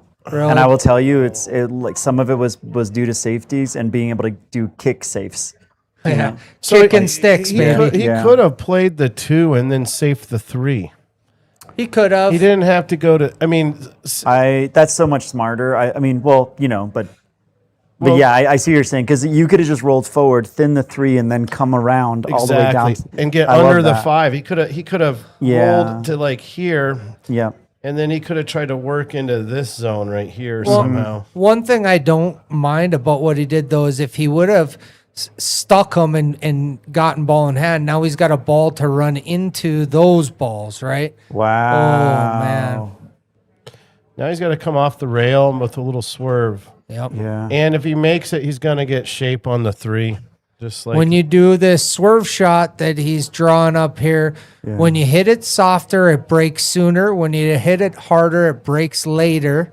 You have to give it enough, hit it soft enough to give it time to actually react and take the curve.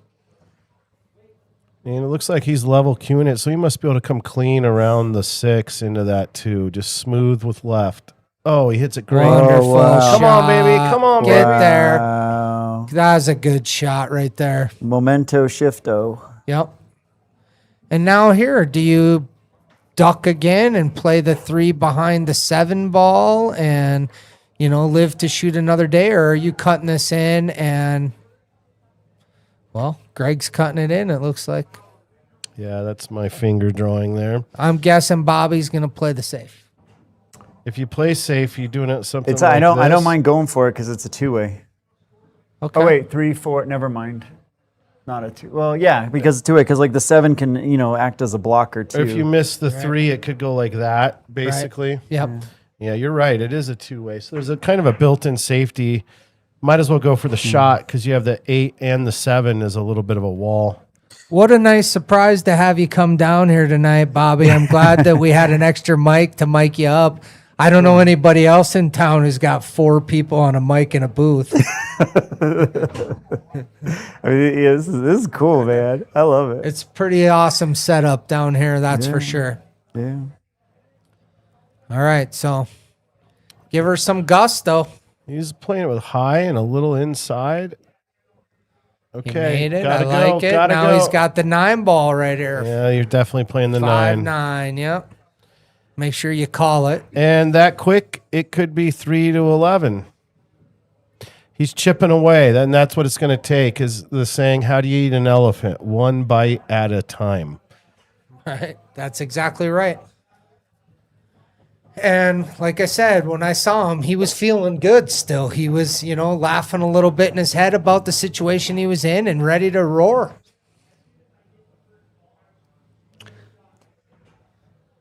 Tyler's daughter going to college in Laramie. Weren't you the mayor of Wyoming or Laramie at one point? Or was it mostly Cheyenne? Great job there, Robert. Yep. 311. Momentum shift. It's nice to see young, upcoming champions who have good attitude and have a strong heart, because this game will break your heart day in and day out. And so you have to kind of be calloused, almost to the point of stupidity. But, but that's kind of what is part of the makeup of a good champion, is you can get kicked in the teeth, and you just keep coming back. Mm-hmm. Yeah, I'd say make some popcorn, because this is not even close to over. Okay, thank you, Lucas, the referee. He's getting a good rack out there, and that turtle rack is a superior template rack. Any young players, if you want to learn about the break, the rack's a very important part to breaking well, and so the fundamentals of a good break first start with racking. So if you just want to kind of learn how to hit it and control the balls, using a template rack is a good way. It's almost like training wheels if you're learning to ride a bike.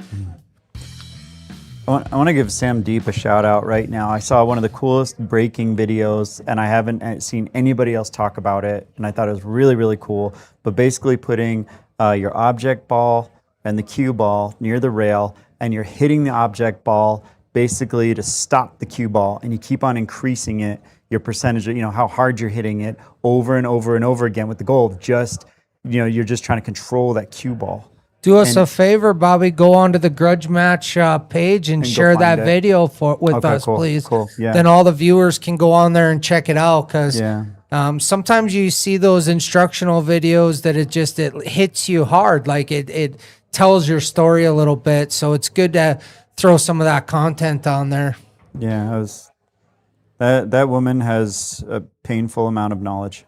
It's so impressive. Robert basically executed a break there where he did not have enough accuracy on the one ball. The cue ball got on the wrong part of the oh my goodness. Oh, well, that was ball in hand. So here we're talking about momentum shift, right? Now, all of a sudden, you're sitting in your chair, you're up 11-3, you're feeling good, you want this over, and you got Robert breathing down your neck. Who's the pressure on, right? Pressure's on Duke right now. And we just saw a little bit of that pressure, because he don't miss that ball. If you look in the top right, I see Duke is sitting there on his phone. So I'm going to say something to people. You want to win, you should do not, and Duke is up. Bless, he's probably listening to you right now. But he is on his phone in the middle of the match, and he just missed ball in hand. Yeah, and I will tell you, Robert was on his phone earlier too. What? And I almost told him, not really on it, but he was like kind of answering text messages, like, have your phone off. Yeah, turn the world off. I'm going to go one step further with that. Have the respect for the player you're playing against, that when they're shooting the balls, you're paying attention, because you might actually learn something that way. And so I'm a big proponent when I'm in my chair. I'm respecting the person I'm playing with, and I'm paying all my attention to that. Mm-hmm. Well, a little bit of what he's doing there is trying to shake off the disgust he had from missing ball. Yeah, you try to you're just trying to get your mind on something else for a second. But get down and do some push-ups, or just sit in the chair and breathe. And if you ain't breathing, you ain't thinking. Yeah, you need to reassert what you're doing and quit squandering opportunity to seize the moment. That was a good shot there. You got a good angle on this 3 ball too, to just roll up for the 4 ball. Just going to hit this pocket speed, I think.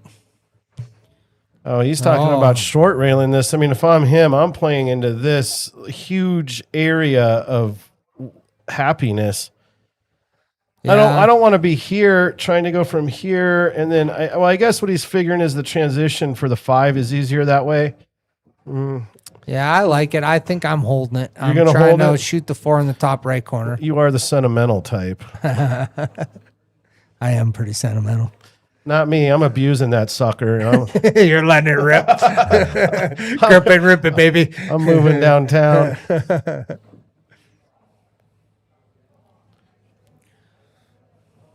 Whatever he chooses, I hope he's successful. Yeah, see, he doesn't I know love if he his loves it. discipline, though, how he's getting up and he's reevaluating and rechecking. That's the hardest thing in pool for me is to get up when I'm not comfortable. I tried to force that a little bit. I didn't like that. I think he's having an internal battle about where to put the cue ball there, and he never achieved commitment. So even though he stood up, but I still don't think he gained commitment to the shot. And I think when he was down, he was double-minded. Yeah. Was he worried about the nipple with following? I'm not sure. I'm not sure if he had like enough angle that, if he would have tried to follow it, it would have done that or not. Sometimes the angles are deceptive from the cameras too, and maybe it was a less angle or more angle than it looked for us. Mm-hmm. Well, either shot that he chose there, You I've still seen come in. Robert. He has plenty of skill to make that shot. 99 out of 100, I believe. Mm-hmm. And he missed it by a diamond and a half, which tells me he wasn't focused on the shot and his mind was wandering about cue ball shape. Yeah. I Sometimes it's hard to play to win instead of play to not lose too. Yeah, exactly. What you couldn't tell with his shot, though, that you could, you could and could not, but his backhand was really elevated when he was trying to do that stop shot. So he was bouncing. Yeah, the cue so ball it's was like if you bouncing. have an option to be not elevated versus elevated, always go with not elevated. You're going to have a higher percentage of making it. Yeah, keep that cue stick level Yeah. and keep the cue ball in contact with the felt, Yep. So which makes your stroke more relevant. yeah. Pretty sure Duke's going to get out here. The next rack we will have a question of the match, and the first to answer correctly in the chat will receive a free day of pool. Earl Strickland. It is not the same question as this morning. Well, there's a lot of questions in pool that Earl Strickland is the answer for. Oh, no. A little bit loose. Yeah. But see, now here's that pressure. Let's see how he handles it. This is one of those pressure shots. You got to make this ball. Yep. This is straightforward. I'd be shocked if he missed. Ooh. He used the whole pocket. Yep. So what do we have? 12-3. Justin Bergman holds the world record for the most consecutive break and runs live streamed. 18. How many consecutive break and runs does he have? First to answer correctly in the chat wins free day of pool. I'm chatting. 18. 18. Is 18 the answer? Because that would have been pretty impressive. That's wild. I'm not even sure who Justin Bergman is. Come on. I don't watch pool. Oh, I know. I'm gonna make you take those earphones off so I can box your ears. I don't really watch it. Oh my man. god, It's- iceberg, baby. Yeah. He's cool because like as far as walking around the table, looking where you need to be, and all of that, his dance is flawless. His He's pre-shot textbook. routine. He does exactly everything we talk about. He sees what the shot has to offer. He sees where he needs to go. He usually kind of touches the table where he wants to be. He plays with a keelwood shaft. Nice. He's a friggin' beast. Yeah. Oh, there's a big break. 5-ball ran into the There we go. side. So It's- now your 4-ball and your 8-ball is your tough balls. Yep. But the combo goes as long as the 2 balls out of the way, that combo will go. Yeah. Safe on the 2. Right. If I'm laying money, I don't see a run out here. Yeah. Yeah, I agree. The transition from the 2 to the 4 is tough, and even if you got it, you're transitioning into a difficult shot. Unless he runs into it right here. I know. I was gonna say that too. I was like, the breakout's there by doing like a almost like a low outside. But if I know Duke, he's going to make this. He's going to play for the bank in the side, and he's going to bank it right in the side pocket. This is a good place, like the shot you mentioned earlier, where you bank the 2 out and suck the cue ball up under the 8. Something like this. The 2 leaves the area, hopefully, and the cue ball goes like this, right here into its homeland of despair, the homeland of despair. And Robert comes up looking at the back of the 8 ball. Let's see what he looks like. He's trying to make it though, and I think he's going to do what you called, JJ. And when you got a huge lead, why not? Yeah. I don't like the angle he left on it. I would have tried to suck it back a little bit where you're running into the 8 ball with the bank. But I like the Z, leave it on the top rail, in the middle of the top rail on the label, and shoot for another day. He double kissed. Wow. And basically what I said, he ends up there. Holy moly. I think that shot was rushed and a little bit unplanned, and very fortunate that it ended up as difficult as it is. Robert can make this ball too. Absolutely. It's definitely in his wheelhouse. He can make this. Getting shape's going to be a little difficult, but I kind of like just trying to run and bump right into the 8 ball, use it as a backstop, and make another good shot on the 6 ball. I like it. Robert's got to dig in deep right now and really have some fortitude and just seize every opportunity. He needs to win 3-1 roughly to get back in the match. Or, if for everyone, I mean, how many does Duke need? 3? Right. Yeah. Robert needs 12. Yeah, 4-1. I mean, he needs to be putting it on. Every opportunity needs to be maximized. Yep. That's right. Nick De La Cruz, it Overcuts is it. more than 11. Oh boy. Got lucky there. All right. Tyler Depew answered 27. That is not the correct answer either. Tyler Depew, you're wrong. You do not know how to use Chat GPT.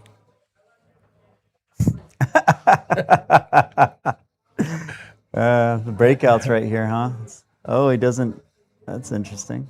He overspun that. And I think he did that on purpose. I don't know. Really? I would have been playing for the combo myself. He's going to cross Oh, side for the bank. combo? I like that. Yeah, I don't know. Is he going to drip it right in the side pocket? He looks like he's playing safe. Yeah. Greg, what would you have done there? Oh, he was trying it. Yeah. I think I'd have set up for the combo. The combo, okay. What about you, Bobby? Playing safe? No, I think the combo is the right answer, and I immediately was like thinking about trying to break them up. Because I think it's because I don't love combos I because they're hate hard to 'em. predict. But I felt like the way that shot seemed like it would have led to breaking them up. And if the breakout didn't work amazing, then I would have played safe after that. Right. I'm just a scaredy cat with combos. Well, because you're smart. I mean, who elects to have a combo as the shot? Nobody. Yeah. So here's a great opportunity for Robert. He's still in this match. This is not over, and it's not over until somebody sinks the last ball. He's got good shape here, just like Greg's drawn it up. A little bit of bottom left-hand English. Bottom dregs to the rail, left-hand English spins you out to the middle of the table. Let's see if our Can I drawing wanna- is correct. I want to go back like a couple shots really quick, like just to where Duke was shooting. To me, he should not have shot that into the side, and he should have played that down into the corner. And it was simply because like the angle was sitting below the angle to the second diamond on the short rail. Do you see what I'm saying? Like it was just too steep. Like it was really Right. steep. It was really touchy, but he had a big opportunity to play it all the way down in the corner, and it would have played much bigger. Oh, the 6 ball on the side that he tried to hit. Yeah, hit he both should have played that in the points. corner. I agree with you 100%. The pocket's bigger. Yeah. It lent to better shape. Yep. All All the things. Like I just you're felt like that correct. was a choice thing, not a miss. You know? So unforced error through decision making. Yeah. Well, it looks like it's going to be 4-12 here. Robert's breaking. I'd like to see him. Wouldn't it be awesome to see him put like a 5 or a 6 5 pack pack. on? And I know it's in his wheelhouse. I know he can string some racks together. He's, One he's thing- just a few ticks away from hitting the gear. Anybody interested in sponsoring the Grudge match and getting some good advertising? I'm pretty sure you can. It's a tax deductible thing, and it's a good way to get your business out there and stuff like that. So contact Tyler. or contact Derek. I meant to say Tyler. Contact Derek. Let's get Go ahead and contact Tyler.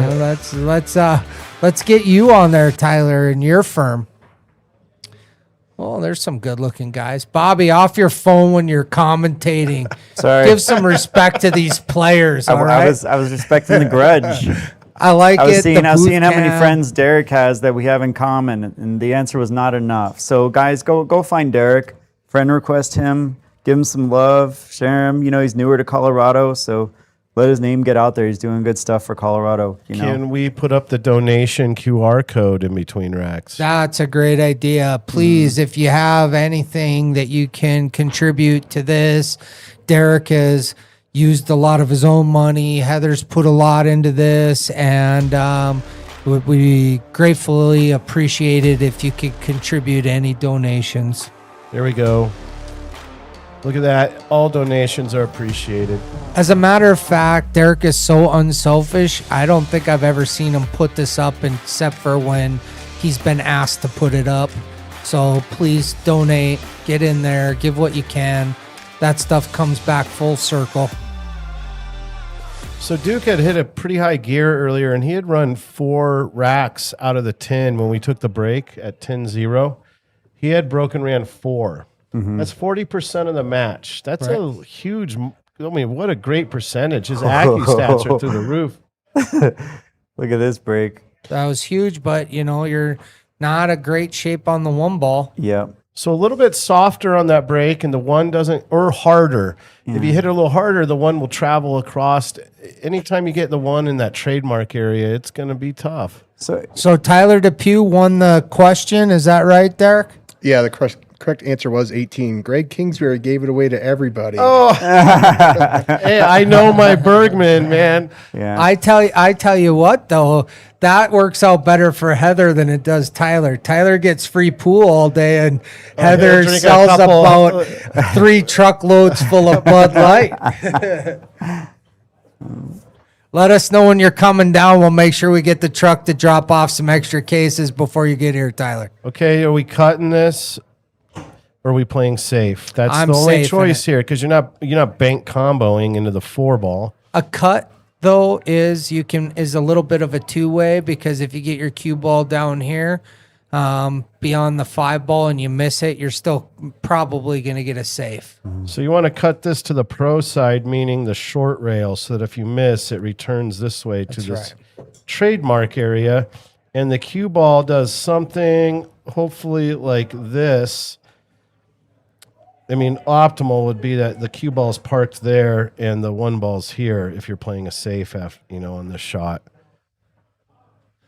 With the remote control, I could do it. I don't know if I could pull this off. I think the cut clean into the pocket and then trying to spin the cue ball into maybe the 9 is a good way to hold it. Risky as heck. He's spinning. He's coming through the gap. How good did he hit it? Wow. Maniac. I didn't even see that. Lightning for sure. That was wild. Wow. I would have done some real stupid stuff with draw outside, and trying to cut that corner really tight and then come back out for shape. But it's like a masse shot kind of. And I probably would have missed. That was way cooler. So are we just going a stop shot? Or are you trying to cheat back? I'm rolling this forward, and I'm getting on the side that I like to get on. Okay, so we're talking about the line from the pocket is like this. Yeah. Which side do you want to be on, here or here? I like playing this here with top rights and spinning over to here so that I'm coming this way. Okay. It's a good plan. Let's see what he does. And he held it kind of neutral, and he got in the worst spot possible. Yeah, he's flat. Now, he either has to jam this across or he has to draw this back, I think. I think this is the stroke that wakes him up a little bit too. He's probably gonna draw it, let his stroke out, hit the short rail, land perfect, and he's gonna be like, F yeah. That's like Bobby, I think you should write a book, because that sounds beautiful. Yeah, it's gonna do it. Here's the Corey dual stroke, baby. Let's go. Let's go. Oh. All Well, right. I don't hate it though. Confidence I really gone. don't, because this is a really easy safety here. Yeah. Draw your safety line here, JJ. Let's see what you got. I bank this ball out here. My cue ball comes here and hopefully gets right behind this ball. I love that. Let's see that happen. You're definitely not right in the 9 ball with just a crazy flyer. And he went your way, a little more conservative, but very effective. He looked like his ass was puckered a little bit on that stroke too. He kind of tightened up after you let it go. But Dude, he shit out a diamond, though. I mean, look at it. It's good. great. oh, is that Was it Austin he- Sutton? We got Austin Sutton on the chat. What's Why up, have Austin? you not brought me a match yet, Austin? Oh, dang. All right, he's lining up his aiming line. That's what he's looking at the 8 ball. So now when he's elevated, he's just seeing his aiming line. And he made a great hit, but it's going to be a sellout. Well, maybe roll that right on the rail there. It's not a sellout, Yeah. but there's a bank here and there's a safety here. I kind of like going like this and banking this ball here to here, back out to here, and leaving my cue ball here. That's a great way. And then another way is that you cut the orange that way, and the cue ball comes out like this. Yep. So both of those are effective, and it's just going to depend on what he likes. Of course, he could one rail bank. Where's the cue ball going to go in relation to the 6? So the shape would be very important. It's got to be a safety. Looks like he's going to hit the left edge of the orange and try to roll up to the other trademark behind the 8 and the 6. And he hit it really soft. Okay. Jacked up. He's leaving him treetop now, though, too. So that adds another little element to this. I like it. I don't hate it. It But worked out well. He made a good plan, and he'd rather be hooked, but he left it tough. he's going to get another shot. I think that's safe to say. Oh, it worked out great. Now it's natural. You just make the ball and let the cue ball come up into the big this pie right here. Anywhere in there. Now, for all the break-in runs, I didn't see all of them that Duke did. Did he do a soft break for all the ones that he did? I break-in don't run? think he No. was soft breaking. Okay, I would okay. say more it was medium. He got softer as it went on. His I first see, couple I see. breaks, he let it go, and then he brought it back to the point where it wasn't quite a soft break, but it was much softer. But Okay. isn't a soft? No, I'm going to say a soft break is when none of the balls beat that line. Yeah. He was having balls end up in this area, this area, this area. True. So I mean, I think it was more of a medium break. It's how you interpret what a soft break is, but yes. Well, there's a rule called the string foul rule where 3 balls have to pass the head string. And if a ball's pocketed, then it counts towards Look at that shot. pass. That's a great shot. Looks to me like he's going to get another one on the board here, which is good to see. It's no longer a blowout if he hits the 5, right? I mean, it's an ass kicking still, but it's not a blowout if he gets the 5. Yeah. Duke's been having a hard time finishing too. You know, he got up 11-0. Now it's 4-12. You know, Yeah. he's only gotten one rack once he was up 11-0. It's hard to win. It's hard. It's so hard. Oh, real good. Get off it. There we That's go. perfect. And Robert just got. I mean, who is he playing against? David Anderson, where he did a ridiculous comeback. I mean, it was just one of the most epic things ever. And I'll tell you, David Anderson is playing pretty good pool too. Homeboy's like 630. He's yeah. he's an amazing shot. Yeah, you know, I think no matter what skill level you're at, you're one ball away from that next level. That one ball you missed, that one bad safety you put on, whatever it is, you're one ball away. But he plays good. Yeah. Some people, pool's a little bit to make a metaphor about vehicles. Some people play like Ferraris. Some people are diesel trucks. What are you? I'm a Tesla. I don't know. You don't know? I'm an old broken down Ford. I view you more like a diesel truck. Start slow and just keep Well, getting I stronger. just think that you bull forward the whole way through. I think it's Yes, it's at a big pace like a Ferrari, but you just bull right through. You jam those wins in. It's incredible to watch. Some upcoming ones we got going on. We got John Ralston, Sam Ferris coming up on the 21st, 6 o'clock.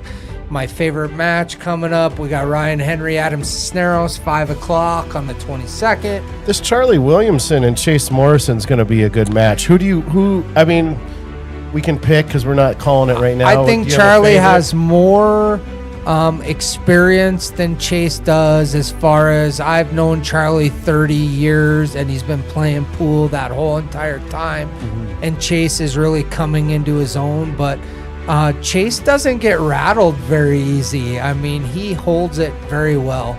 I put the Bobby Nuez and Aaron Hara close to the Ryan Henry and Adam Cisneros as far as excitement that I cannot wait to watch that match. I agree. I think it's one of the best matchups. What's that, Bobby? I said I want to play boring. Boring sounds great. No excitement. When I started helping Derek and got more involved in this, I went to Bobby Disco and I'm like, I want you to put together a match, and I want it to be something that I personally want to see. And he called Aaron Hara and put together the Aaron Hara match, and it's going to be a great match. Well, Aaron Hara has incredible heart. Oh, man. No doubt about that. I love his game. And Bobby, same with Bobby. I mean, he tries hard, fights, knows what to do. That's going to be a great match. I can't say enough good about either of those players. It is. Okay, he keeps getting a little bit of a crappy kick with his cue ball, so he needs to get his cue ball a little further away from the rack before the balls explode. That's what I've been noticing on Robert's break, because he's getting a wing ball to go. And he's hitting a little hard because that one ball you see keeps ending up at the trademark. And then look, he's hooked behind the 8. So he's not getting a great transition on his break shot to an opening, a quality opening shot. Austin Sutton up there saying, set me up with something. Who wants a piece of Austin Sutton? He's playing like a beast right now himself. I'd like to see for Austin, and this is because I think Austin's a great dude and playing for all the right reasons. I'd like to see something that on paper he's not supposed to win. I'd like to see something where he needs to rise to the challenge to win, where it's the skills are not in his favor. And then we're going to see the fight. He played in Wyoming against us, and he got an opportunity to play with a Crusher team. He played great. And he played phenomenal. He was one of the best players that we played against and had the best win record. And he had probably the least amount of experience, him and Gino. How about Miguel Martinez versus Austin Sutton? That's a good one. I'm not real familiar with Miguel's game. Oh, dude, you want to talk about heart? And he has such a powerful stroke. Dude, you should never do that. What we just witnessed, I think he touched it with his thumb. Did you see that? He put his hand in there, and then all of a sudden the cue ball doesn't drop. No, I don't think he really did. I didn't see it. That's why you don't do that. Be like, dude, you just stuck your hand in the pocket and stopped the cue ball from going in. Right. Well, what's the point of that? You were going to catch it and give it to me? We have a referee here. Yeah. Don't ever do that when you're playing, because that's a way people can call you out of cheating. And even if you didn't, you did all the moves to cheat. That's right.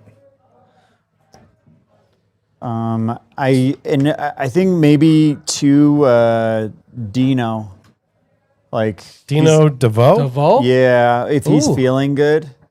Dude, he is that guy is a Ferrari engine in a diesel truck. He is all of it mixed in one. And then mouth off to him and see how you like it. Oh my God! and then start buying him shots and see how much you like it. I love Dino. Oh my God! So much respect for Dino and what he's accomplished in pool, and what a good guy. I you know who I think it would be a good one. Oh, man, what's his name? Greg Romero. I think Greg Romero and Austin Sutton would be good, and here's why.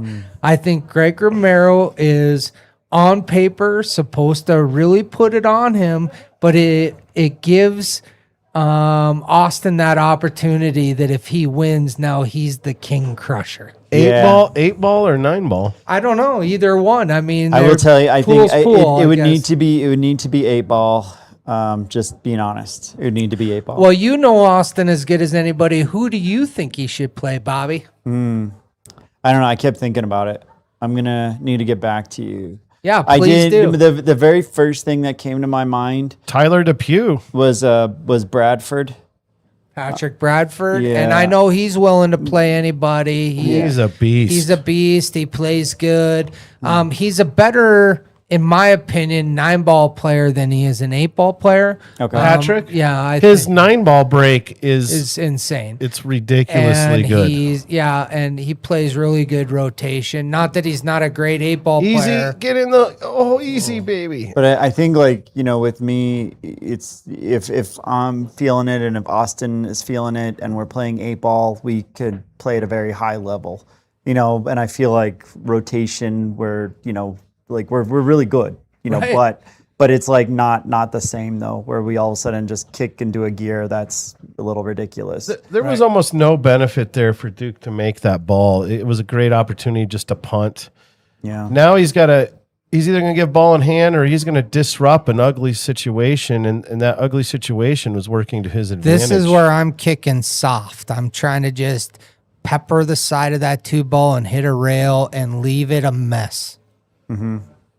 So Miguel Martinez, I would really love to see him play. I'm going to call him and ask him if he wants to get something, because Austin, would you be willing to play Miguel Martinez? Because if Greg thinks it's a good match, it's probably a pretty good match. What about Chisholm Woodson? Yeah, Chisholm's I good. think We that's might need a time clock. But Chisholm's a legend for a reason, man. Yeah. And I'll tell you, talk about people who give back to the game. Chisholm has done so many things for so many people in this game. It's incredible. So much respect for Chisholm, but he is a slow player. So Live for the Ride is saying, JJ, set me up something. Yeah, that's Austin Sutton. Oh, that's Austin? Yep. I know the shot clock was like a joke, but we do have shot clocks that we can put on screen. Man, it's no joke. That's a great way to play. It's awesome. And it's not just a little screen. There's a big TV up there that the shot clock goes on, and you already got somebody racking balls and stuff. No.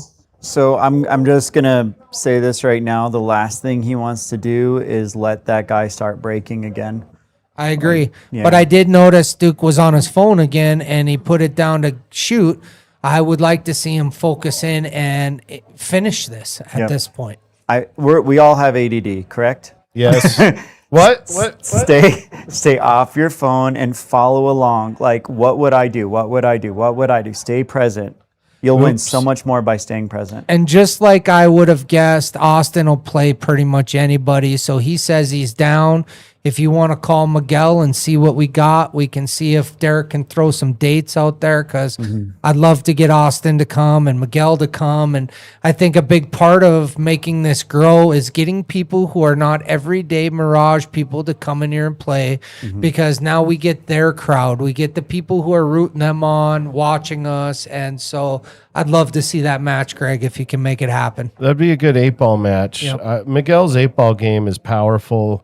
He has great heart. He has all the strokes. He understands dude. pattern play. And then when I describe Austin the same way, I just recently after having a long break from playing pool here, wasn't familiar. Oh no. Well, first off, I think I would have tried to play that off the 8-ball, because I don't like where that 8-ball is anyway. Change the angle. And it would have changed the angle, and it would have been way easier to just stop that ball for the 6-ball. That's really smart. Yeah, So you're smart. on the money there. But here we go. He's getting out his fancy jump cue.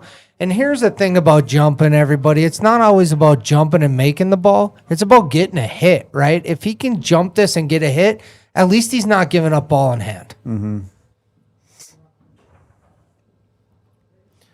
I'm going to text Miguel while we're doing this. Take your time. Wow. So, see, he got a hit. He did not give up ball in hand, and he got a good leave. Unfortunately for him, this side pocket is big.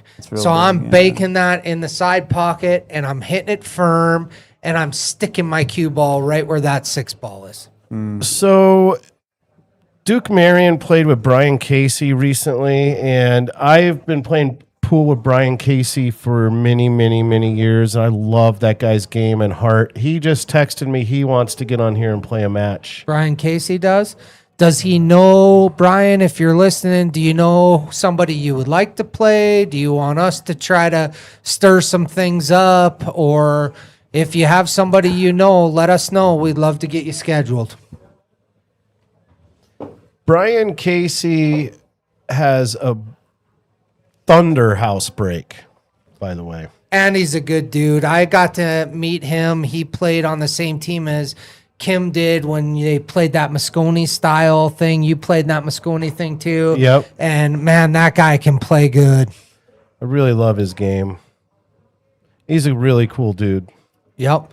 I'd like to see. Oh, yes. See what I mean? I How love it. hit it. Stopper. Boom. Holy Okay, rolls, so I Batman. called that. Did you see how big that side pocket was? That's a good shot. My light. Oh, there we There we go. go. Lightning. That ball was scratching. That was timely. out. Yeah, that was good timing. Yeah. The 9 ball's not in an easy position, so but the 8 ball's in a great place to be able to go wherever you want. Yeah, he's fine. I was always taught that this right here and this is what's called a kill rail. So if you come this way and you run into this rail, it's killing you right into that shot. You can hit it hard. If you go this way and you're coming around and you come in here, that's your kill rail. You can't overhit it. So I'm always looking for a kill rail, and that an old timer taught me that when I was young, and he used to beat that down on me. What happened to the kill rail? You're trying to play perfect. Hit the kill rail. Yes, that's great advice. Good, I've good never knowledge. heard that before. It makes sense because of the way the cue ball is spinning. Yep, That's it really just- cool. Yeah. It falls into place. And, Yeah, it makes and your sense. kill rail is everywhere from about here to here. Anywhere you hit in there, Yeah. it's falling in. It's falling in. It's falling in. Yeah. Well, right now he's going to have to do this. Yeah. No, I like going this way. Does he have the angle? I agree with you. You are right. That is the way. And you use your spin and speed to get that cue ball to dance. That is the way. He's playing low and left. He's coming your way. Missed this. Oh, gotta hit it, guy. Yeah, you can't. Oh, boy. I don't think Lowe was right on that. I think all left because you need to run and you're checking it. You're spinning it almost like a masse, very slow, and letting your English play the speed around the table. It's running English. If you get too close to the corner is close to the side. It looks like it might be frozen, which is not that hard of a shot. If it is frozen, he can cut this in. It's gotta what? very much in his wheelhouse. Scratching, though, is the problem with Yeah. that shot. True. So just pick not to scratch. Yep.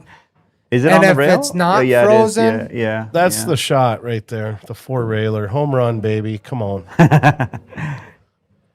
He's going to cut it in, I hope. Yeah. I hope he makes it. You got to stay off the scratch line, 1 or 2 rails. Both the pockets on the left side of the table are playing big. Oh, boy. Look at that. He kind of rose up on that. He did. He looked a little uncomfortable on that. Yeah, And if you get down, you're like, I hate this, I hate this, I hate this. Just play containment. You know? he could have played an easy safe. He Yeah. could have sent that ball Yep. all the way out here and kept his cue ball down here. Yeah. But it's easy from the booth. It's easy from the booth. John Ralston, Sam Ferris, 8-ball, race to 11, win by 2, BCA rules, alternate breaks, wooden diamond rack, aramith balls, 500 in the middle. Holy smokes, that's going to be a fun match to That's- watch. Yeah. It's, Sam can really hit a gear. John is real consistent. Yeah. Sam's playing some good pool lately. He's, I think things are good in his life, and he's been really mentally focused, and he's playing good. John, like I say, he does a lot for the Mirage and the pool community. He puts on some great Monday night tournaments. I never get to play because I play league that night, but You could play. That's bulls. That's baloney. well, Baloney sandwich getting made right now. just because he plays, I like to hang out with my team and make sure I'm coaching and patting people on the back and telling them great job. So I choose not to play. I guess. Thank you. That's right. Okay, I choose it. But he's putting on a good tournament. You've played in a lot of them. Bobby, have you come down and played in one of those Monday night tournaments? I got my kids. Okay. No, I it's on my list. It's on my to-do. Bring your kids. Yeah, just Yeah, let them you'll- hang out for like yeah. until. As long as they're out by 10, I think. I've heard good things though. It's a good $10. I think it's $10 entry, right? It's over by midnight. It's over by midnight. The bar is very generous and gives a lot of gift certificates. I think the top 4 people all get gift certificates. Yeah, we were getting it. Mark Avery in here. You got Greg Kingsbury in here. Rick Field. Rick Field comes in here. Tens used to come in here a lot. I think he moved now, but he came in Abby here. comes and plays. Sandy comes and plays. Sandy I'll tell you comes what, and who plays. that's a guy who would, there's a good match. Austin Sutton versus Sandy. Sandy is playing really good. I didn't know Sandy was as He's good a as he is. frigging beast. Yeah. He's cool as heck. He's a big man just in general. He's got a very domineering presence, and he can flat out play. I'm a big fan of Sandy's game. I am too. Commentary. This match is great. The commentary is blah. Sorry, Thank you, Kelly. Sorry, Kelly. Sorry, we don't live up to your expectations, Kelly. I thought it's meh. Meh. M-E-H. I don't know. Yeah, meh. Wow, that's a good shot. Duke played there. It's tough to hold that, but when you're up, you take your medicine. You just make balls, try to get out. I think he's going to cut this right in. A little 4-man tournament would be cool, Yeah. right? All Right. these, like Miguel, Austin. Yeah, it would be really cool. Put a big entry fee. Look at that shot. Oh, man. Yeah, but he was tough on the 3 ball. The transition from the 3 to the 4 is going to be natural, but a difficult shot and a lot of travel. Right. So you using the rail here? Are you going on which side of the 2 are you going to hit? What are your thoughts? I hit this side thin, and I'm just floating out here. Just coming back to the center between Center the 8 and the 3. You go too far, you still got a shot. You don't go far enough, you still got a shot, and you're coming in that direction. But that's how I see it. Checking it just with almost center English.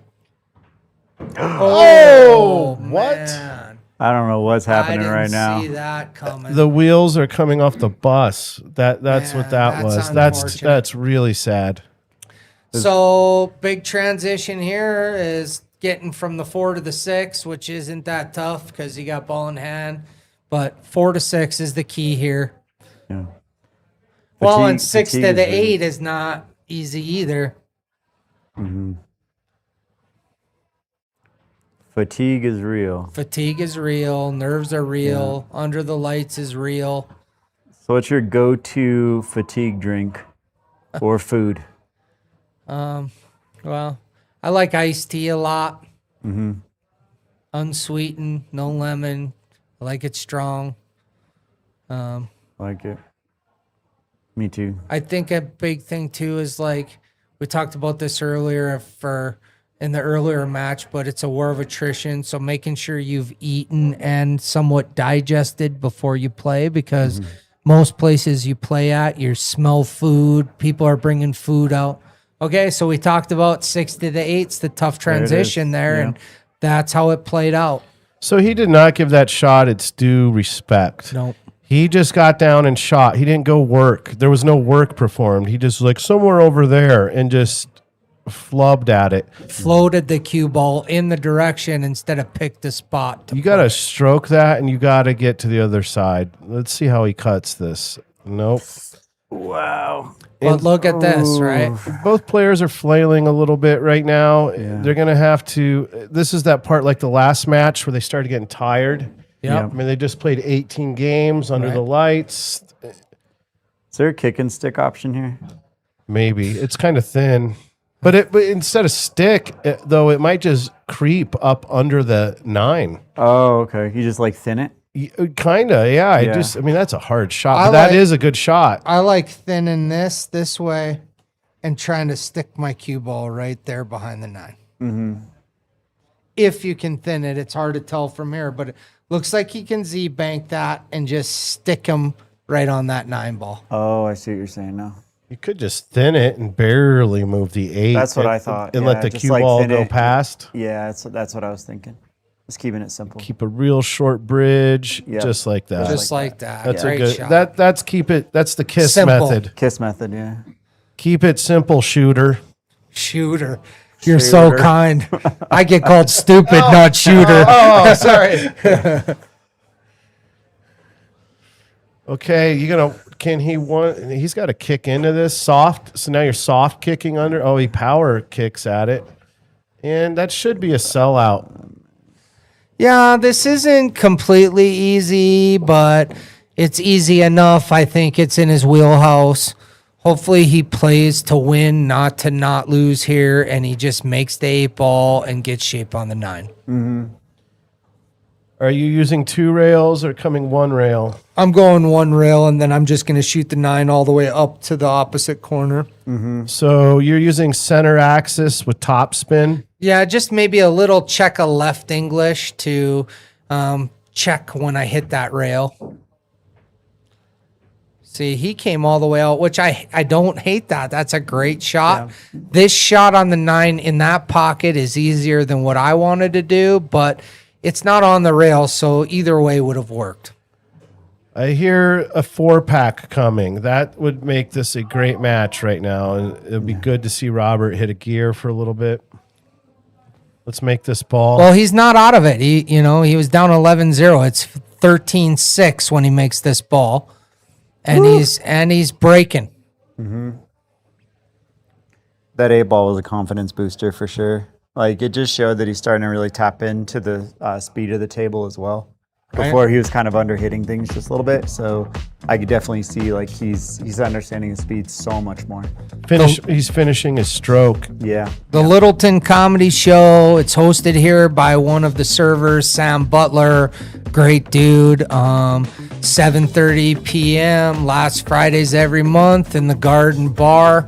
I made it to 1. Brian Leary was one of the comedians and did a great job. Was a great show. Free show here. Come check it out.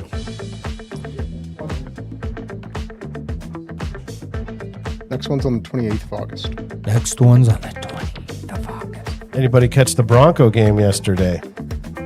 I was here for the end of session tournament, and it was on, but I will tell you, I don't think I even watched a second of it. How many folks competed in the end of session tournament? I don't know how many we got, but it was a pretty full thing.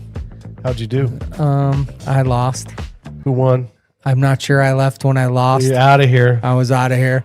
Okay, let's see how Robert hits this. If he's just his power, let's watch where the 1 ball goes.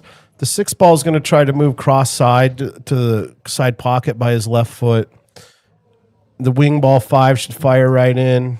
See that 6 ball tried to make him scratch, right, as it was coming cross side. The wing ball 5 did fire in. He kept this cue ball fairly centralized, and he does have a look at the 1, but it's not a good opportunity for offense unless he plays it through the gap by the 9, and that may give him shape on the 2. Yeah, but if you miss it, you're leaving them all on the same side of the table. So let's see, what do you have for a safety here if you wanted to play safe? All options are tough here. Just cut it thin and put it behind the 4 ball and send your cue ball towards that 9 ball in that area and just hope to get another shot. Can the 1 only has a half pocket, it looks like, from What that about the view. 1-4 combo? Flyer? Just a flyer? Shit, you're down 6-13. You might need a flyer just to keep you going, right? Here's what I like. Shoot the 1 like this, okay? And the cue ball like this. Yeah, I don't hate that. It's tough. I mean, there's nothing pretty here. It's all tough. You could. This is a good shot. You could shoot the 1 off the 4 I think and you just bring the called cue ball back like this to this area right here. I think you just called the 9. Call the 9. I don't hate that either, right?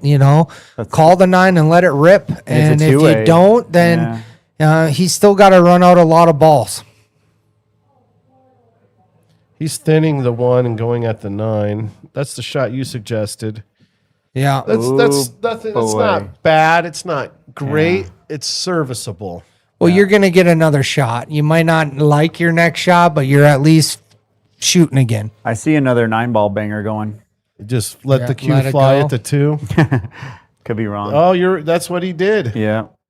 And he got lucky. Yeah. Yeah. Robert knows how to jump, though. He's shown that. He could just jump this one right in.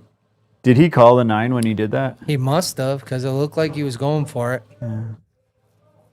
I didn't notice him call the 9, but it did look like Yeah, he that was would have been a swinging at it. heartbreaker if it went. If he didn't call it. He looks like he's going for the jump cue. Is there a Facebook feed going on right now too, or just YouTube? There is, but it doesn't show. I was watching on Facebook earlier today. Derek, maybe you could tell us about that. And I didn't see my number getting up on Facebook. Yeah, so the Facebook feed, when we started Grudge Match, we used a group, like a public group, not a public page. So when I made the public page, there's a 60-day waiting period. But there is a stream going. It's just on my personal, which I shared to the Grudge Match page. And that's why the Facebook shows 0, I because we're see. awaiting. Oh, my I God. told you it was going to jump that in. And now I see a 9-ball going, being called right here. Oh yeah, We're gonna go double lightning. Hell yeah. that was sick. Monster. That was so good. Dirk should hit the lightning button. And here it is, now you're shooting in this 9-ball and you're 7-13. You've cut this lead in half. Yep. Yeah, so in about 60 days, we'll get that counter will start counting, and the chat will have both Facebook and YouTube in it. No, that's good. It's easier to chat on Facebook than it is on YouTube. So this will be after this rack. Are they taking a break, Derek? Yeah, 10-minute break after this rack. All right. Let's see a 9-ball go right in the I would pocket love here. to The see it. carom, the 9 in, baby. Oh no. Let's get some luck. Up by the 5, up by the 7. This works. Yep. This isn't horrible, Roly poly. but if I know Duke, he's going to bank this right in. Yeah. Yeah, it's pretty natural It's- shape to the 3. That's how Duke rolls too. Oh He boy. almost got lucky on that and made it. How many seconds did he take to shoot that? About 2.1. under 2. When I first showed up, he was looking like textbook pro, warm up, stroke, get down, take his time. Yeah, like bring that guy back. Finishing is hard. I'm telling you, it's tough to finish. Even if you're up 11-0, it's hard to close it out. That's the pressure is all on Duke here. And Robert's just staying alive. Yep.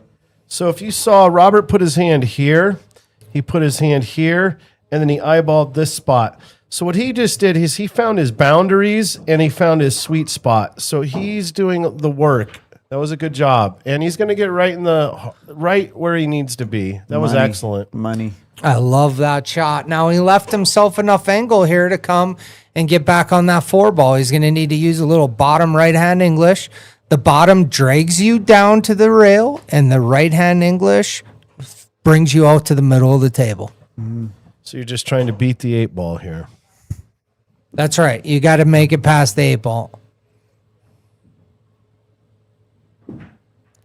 Giddy up. And giddy up. He got there. Great job. And he held the angle so that he can transition easily to the 6-ball. Do you see how he stayed down there and how his follow through was? Yep. If you started at the beginning of these matches, he wasn't doing that. Jumping up a little. Yeah. Well, geez, he missed one ball and then he sat for 3 or 4 racks too. No I mean, excuse. don't give it up to Duke a little bit too, because he did put a 2-pack after that one mistake and kept him in his chair a long time. 4 break-in runs. Yep. That's pretty strong. Now, getting from the 6 to the 7 is Perfect. a big thing, but he got perfect. Yeah. See how he's leaving angles, guys. He's coming off that rail and back. Watch the stretch. Bobby has a drill for all of these shots. I have a drill for every shot. So here, whether he gets flat or maintains angle, it shouldn't matter because he does have a good stroke. If he gets flat, he could draw it back for the 8 in the side, or he could just stop for the 7-ball and shoot the 8 in the corner off the rail. Nobody wants that, but so probably what he wants to do is come off the rail into this area, yeah? I don't hate going This is just flattening it and going the other way, but it's easier to make the 7 ball from this side of it. You just don't, you got to stay off the side pocket. This is a classic shot where a lot of Ooh, and he scratched. Well, part of that is because he didn't plan on missing the shot, so the cue ball didn't quite take the line he saw in his head. If you would have hit it fatter, that would not have happened. Yeah, he would have come into this Yeah. area more. Anyway, the drill's called yo-yo, by the way. Yo. I remember I did one drill where like you can't hit any of the rails. Oh my God. I Brainwash. hated pool after that. Brainwash, yeah. Okay, so he didn't get good here. I mean, I don't know what's up. He went from playing great to having ball in hand and not getting shape on the next ball. Yeah. because he took under 2 seconds. Yep. He's just waiting for the win now.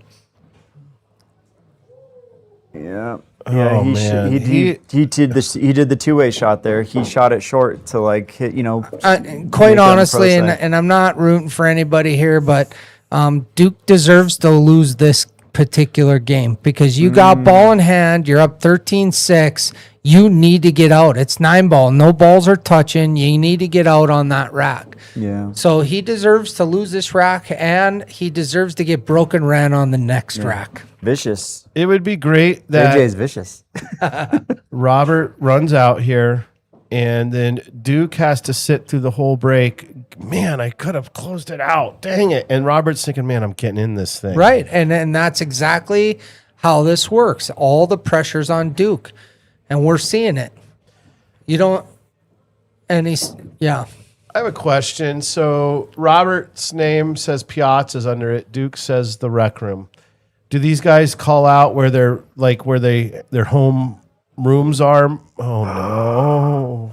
Run, baby. Okay, that's what we drew up. Good. Yeah, so I ask them when I'm getting all the information which location they would like to represent.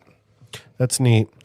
Robert spends a lot of time at Tony's, and Duke, I've only seen him mostly play at the rec room. I have seen him play a little bit on Friday Night Fights, or he played with Brian Casey, I think, and they had a tough match. Yep. They had a really tough match. All right, you're coming around 3 rails back to where the cue ball is, right? Or are you bumping into it? No way. I really don't want to bump into this. I'm playing top inside, and I'm trying to come like this. Let's see where it goes. Almost Giddy up. identical. That works, but that Wow. works. So exactly your line. Yeah, Perfect. good margin. He had a lot of room for air. Anytime he stopped, from the time he hit this spot, shape. So he had about 3 feet for speed control air. So once he pockets this, I think we're going to go do a 10-minute break. Hey, everybody, like I said before, make some popcorn because this is far from over. We went from 11-0 at the last break, or 10-0 at the last break, to 13-7. So Robert's doing the work. He's He's climbing doing the the hill. work, and he's keeping a good attitude, and he's not giving up. And now he's cut the lead in half. And now all of a sudden, it's not a blowout; it's a match. So, thanks for sticking with us, guys. Give us 10 minutes. We're gonna go stretch our legs, and we'll be back in 10 minutes. Thanks.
We're back. It is 7-13. Duke still has the lead. Okay, welcome back from break, everybody. Duke's got a little pressure on him. Robert's feeling loose. Let's see this match get tight.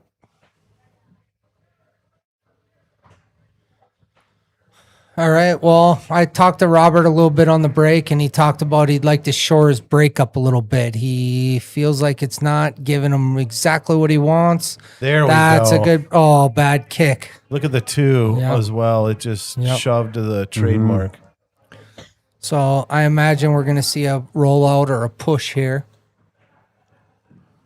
Do you guys more so go for one of the side wing balls in the corner and then try to play the one up to the corner versus trying to take the one into the side? Or do you guys take the one in the side for more of a guaranteed pocketing a ball? I'm a wingman guy, and I like my one ball to bank off the side rail over to the, Into the opposite corner over Yep. there, and I generally have a good shot on the one ball that way. Yep.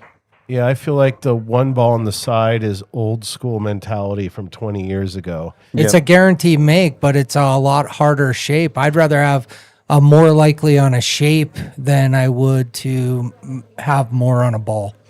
If the 2 balls in the back of the rack, you're playing the break you described. If you can put the 2 ball behind the 1, then pocketing the 1 in the side becomes more of an option. Right, because the 2 ball just sits there. Right, then you're shaping the 2. You Yeah. pocket the 1 and shape the 2.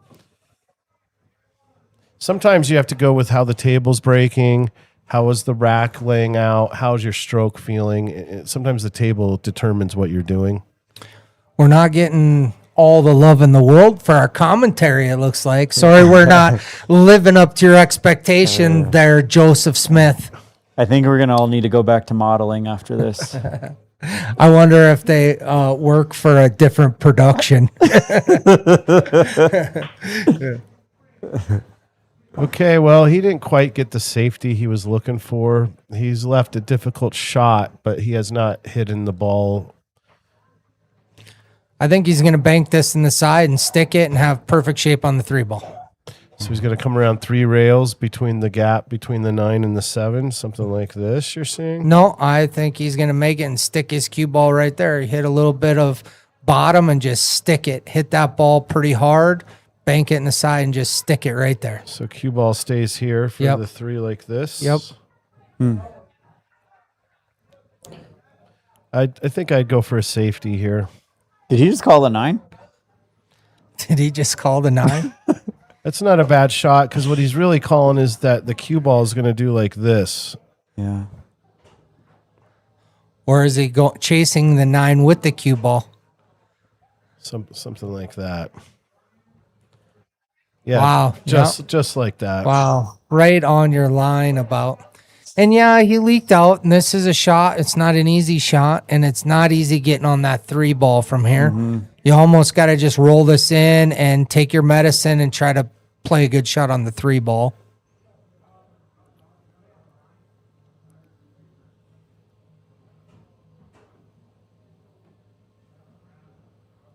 Wow. Not sure if I understand that comment, but definitely don't just think it's a joke on a momentum change in a race to say someone deserves to lose the next 3 matches. Well, let me clarify what I was saying. When you miss a ball like that and you're playing the level of pool that's going on, you are going to lose that rack, and more than likely that person's going to break and run the next rack on you. And the higher up you get, the more likely that is to happen. Yeah, you're explaining the odds of what's going to happen. Deserves got nothing to do with it, to quote, Right, but to quote Clint Eastwood. So it's just what happens when you're playing champions. You mess up, they stick it to you. Yeah, you got an opportunity to get out there with ball in hand. You got to get out with ball in hand at this level. If you're not, more than likely that person's going to get out and break and run a rack on you. I admire the feistiness for Joey being loyal to his friend. It would be good, Joey, is that Joey Smith? Do you have any interest in getting in on a match against Brian Casey? He is looking for someone to play him. What is Brian Casey? Like his Fargo? Maybe like 560 to 580. Okay. can Joey show- will do it for weight if he has a little bit of weight. There's no weight in the Are you- grudge Oh, it's match. no weight? Okay. Yeah, no weight in the grudge match. Plus, I don't put Fargos up because not everybody has one. Same with other rankings, not everybody has one to be equivalent. What were these guys? 562 and 534. And here's the deal. I know Duke is thick-skinned enough to understand what I mean, but if he wants to close this, it's up to him to do that. And the pressure is definitely on him to close, especially now that has been a momentum shift. Brian Casey's a 570. Okay. Yeah, but what's Robert and Duke? Robert is a 563 and Duke is 529. Okay. Although I think Duke is a little underrated at a 529 because at that beginning of this match, I mean, geez, he wasn't missing anything. Yeah, He I was don't know on what in fire. the 713 you're talking about. Right.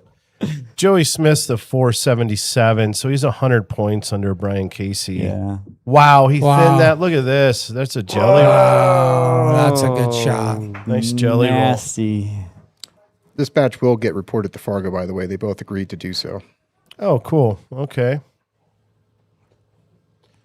Can he hit the edge of this, or is he behind the 5? I think he has the edge.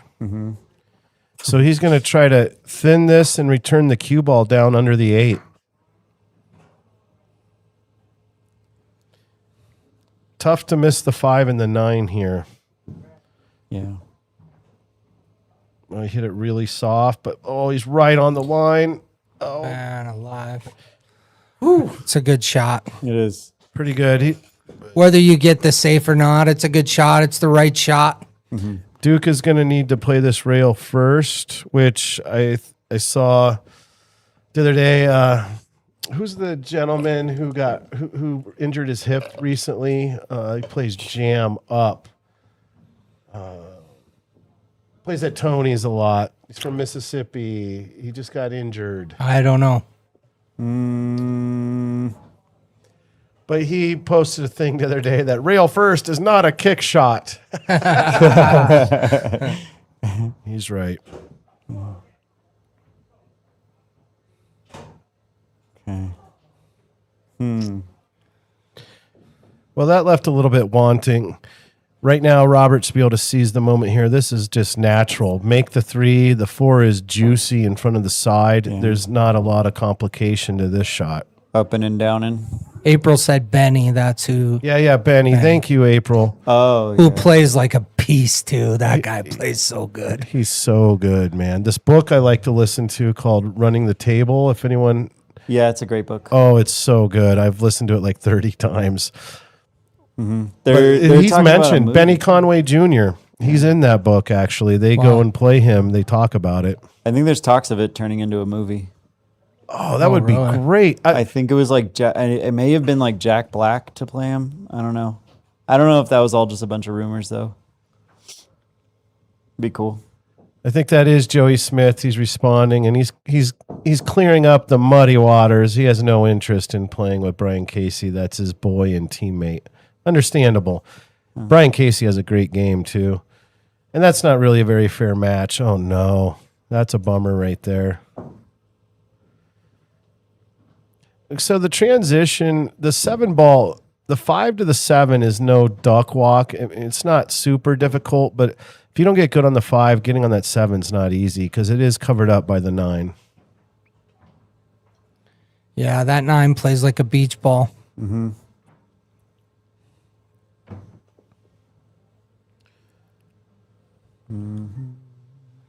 So now, are you trying to roll forward and play this 5 in the other side, or are you going to stick it there and play the 5 in the corner?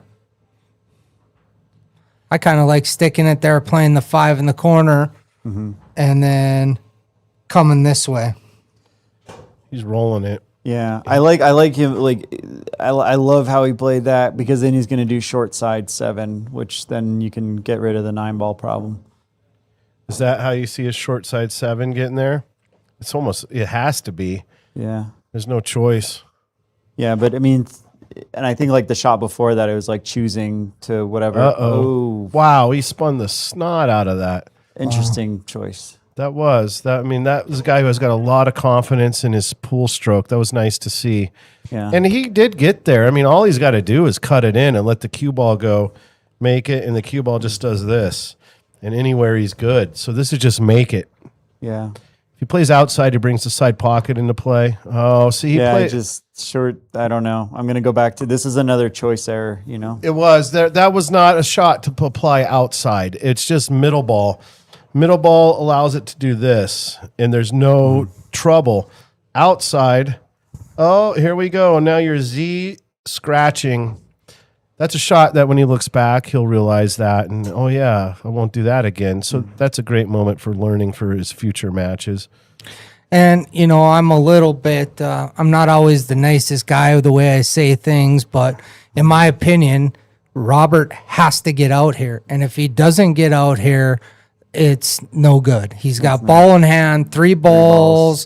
At this level, if he doesn't get out here, not that he deserves to lose the next game, but more than likely he's going to lose this set if he doesn't get out with a 3-ball out, ball in hand. Yeah. Not that he deserves it, but it's just the reality when you get to this level. Yeah.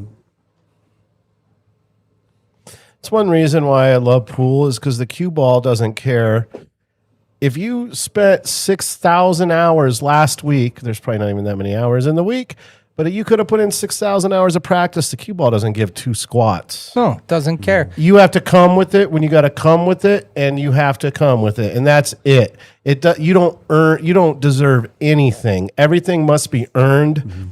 It does not care about how long you've been playing, how many books you read, how many cues you own, where your favorite pool room is. The cue ball makes you humble, period. And you have to earn everything with it. Right.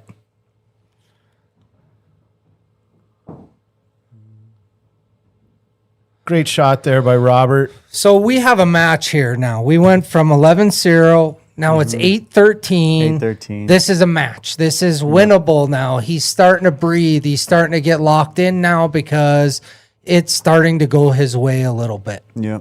And, you know, we've been saying this for how many racks in a row now. The pressure's on Duke. Big time.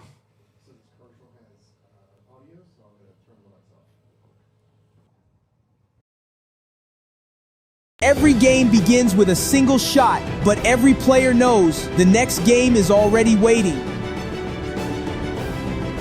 Whether you're looking for a tournament, a local league, or just an open table, USA Pool Madness brings the entire pool community together. Discover tournaments happening near you. Find leagues that match your skill level. Connect with local venues. Follow player rankings. Explore upcoming events. And never miss another opportunity to play. From your neighborhood pool hall to championship competition, your next match is only a tap away. Play, compete, win.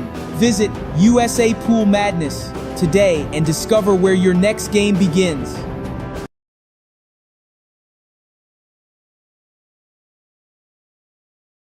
Where it's all things pool in the country. So say you're out of town and you go on that website, it'll tell you all the pool halls, all the places to play, all the local tournaments. You want to run a tournament, you can run a tournament off of there, and Fargo and all that stuff is reported. Oh, bummer. Man, that's bummer. Okay, now that 6 ball's no fun, 7 ball's no fun. We're going to have to probably run into that somewhere along the way. We're going to want to either shoot the 2-7-6 combo into the side, or if you shoot the 2 clean somewhere, you play the 3 off the 6 in the side. I like playing the 1 and running into the 7 right here, using it as a backstop and playing the 2 in the opposite side. That's a great shot. So you're going to play up into the brown right now? Yeah, because if you miss it, then you got more opportunities to get to it later. But I like to take care of it early in the rack. Yeah. He shot that too fast again, I feel like. He's going to be caroming into the 7 right here? Mm-hmm. As opposed to shooting the combo into it. Well, I mean, it's good luck shooting the combo. And yeah, he's playing a carom. And he's going to get hooked by the 9, maybe. Oh, he has the edge. That worked out great. Good job. That was a great shot. That ended up real well. I will tell you, this is Duke's game when he's just kind of like feeling it, free rolling, and the ball's just kind of work in his favor. And when you sit back and watch it happen, you're dying inside, because and it's just everything just kind of works for him. He just sees it. Oh, no way. He played safe. He did. It play worked safe. for him. Okay. Now, this is a swerve shot here, though, isn't it? You think you can spin around this ball, or are you kicking? Jumping. He's jumping. He's got his jump stick in hand. Duke is shooting too quick. He missed that before you could even say, hey, where do I want to shape the 3? I mean, that was fast. And he missed it by 3 or 4 inches. Yeah. Watching a guy who can break and run 4 out of 10 racks and then watching him miss a really simple shot means that he's not focused. Mm-hmm. How do you build focus, Bobby, when you find your mind wandering? So number 1 is run the rack with the person. It's all about staying present. There's other ways to stay present where you literally touch the table. That's what Bergman does. Yeah, you touch the table, feel for the temperature, feel the difference between the felt and then the table itself, feel like the texture. Wow. And then you focus on your breath of just slowly in, out. Like there's a lot of ways to stay focused, and those are the main ways. But how would I run out? How would I play safe? What other patterns do I see? Oh my God, he almost drilled that bank. You have to stay present the whole time. Do you know about the Navy SEAL style box breathing? Yeah, and so I know I do triangle. Are you talking about 4-4-4? Yes, exactly. So I like triangle of 8-8. So it's 8. I'm sorry, 4-2-8. So in 4, hold 2, out 8, or longer. So I've done both, but you're gonna feel a lot of pressure sink a lot more into your feet by doing more of a triangle breath. Great. Let's listen to that, people. Research it. Find out about controlling your breathing. Because under pressure, you're going to have a lot of an adrenaline dump. Whether you're feeling like you're getting beaten on or you're doing the beating, adrenaline is going to be present. So you have to learn how to control that. And if you ain't breathing, you ain't thinking. Yep. Wow. Oh, man. Tough. And a scratch? No scratch. Okay. A little bit of a lucky roll. So, yeah, he didn't sell out there, but that was a big opportunity he missed. Yeah. So a funny story about breathing, though, is I got myself too relaxed in Wyoming. Really? And anything that had to do with me fighting to win was gone. I did so much meditation and visioning, calm water, places to be, walks and calming myself down, that it was actually too much. Too much. You so went, there's you that went part too far the wrong way. Too far the wrong way. So I think it's good to get yourself at it good competitive mentally, but not so relaxed that I'm sorry, I didn't see what just happened there. Did he kick at that It ball? was fun. He was hooked behind the. He managed to avoid everything. Oh, he was behind the knuckle? Yeah, he went for the 3-railer. Okay. I didn't see. So that's a good point you make, Bobby, is that you were too relaxed, and you need to have some killer instinct. And if you're too relaxed, you can't find your killer instinct. Yeah. So there's a balance to it. How do you handle that when you're playing with people you like?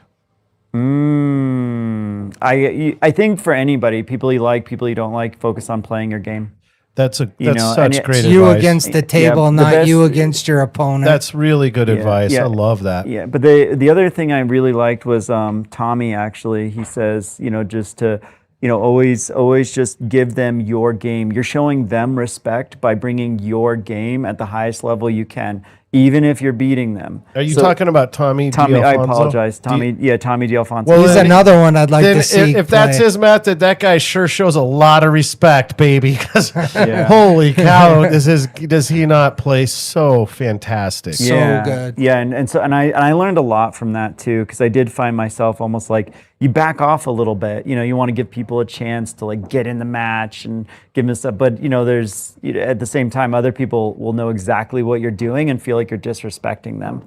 And I've been yelled at for that before. They're like, play your game, beat me. It's okay. Right. They're almost they literally got pissed off. They're like, Well, they should. Yeah, yeah. When you play somebody, you should respect them enough to give them your best game. Yep, exactly. It's hard, I grew up in an environment, though, it was hard to get anybody's game unless you put some money on the table. Yeah. I know Greg's talked a lot about, playing free pool, right? And Joy what are pool. you learning from Joy Pool Yeah. or free pool? You put some money on the game and it just adds to it a little bit, Yep. I It's a will good tell you, of shot all the there. players that I've played, Greg is one that will give you his absolute strongest game, even if for $5. And it is like, just mad respect for that, So if you guys looking for like any, cheaper sets and stuff, like grab that man, because he'll give you 100% of himself, I agree. and it's something to be said for that. Which is out of respect because Yeah. when he was learning, he got that respect from other people in this small little world that we live in. We have such a cool place to play pool. There's so many champions, so many good pool rooms, great stream opportunity. Yep. That was my thing with Vegas. I thought it was really cool, but I just felt like Colorado's on such a big rise right now. I don't have this giant need to go back to Vegas. Right. It's fun. I feel like our chip tournaments could step it up 1,000, but our Scotch is like, Epic. yeah, people are trying to copy it. I hear mixed reviews on the chip tournaments. I hear some people say they love them. I hear some people say they hate them. Have you played in I've one? never played in a Dude, chip tournament. you have to is do it in so Vegas. much fun. In Vegas. So let me just get this clear. Your chip tournament is based on your skill level is how many chips you get. Right. Correct. It's like Lower your skill lives. level, you get more chips. Correct. But now, one of the things that I heard, and I don't know well enough because I never played one, is there like a time limit type deal between Yes. matches? Because I heard people would Slow roll. deliberately slow so that other people are being eliminated while they're still playing. There's Yeah. an easy fix for that, and that's called TD management. Like, pay Yep. attention to what's going on when you're the TD. Right. And it's not like our pool halls are so big that you can't pay attention to when games are over. Well, we had that problem in Arizona when I lived there. Was people would Go to half the an hour- bathroom and go out to the car before they report in their match, so that half- other Oh, man. half an hour to 40 minutes to play one game, and then you got other people that have gone 3-4 rounds. Okay, here's another prime example of what I mean.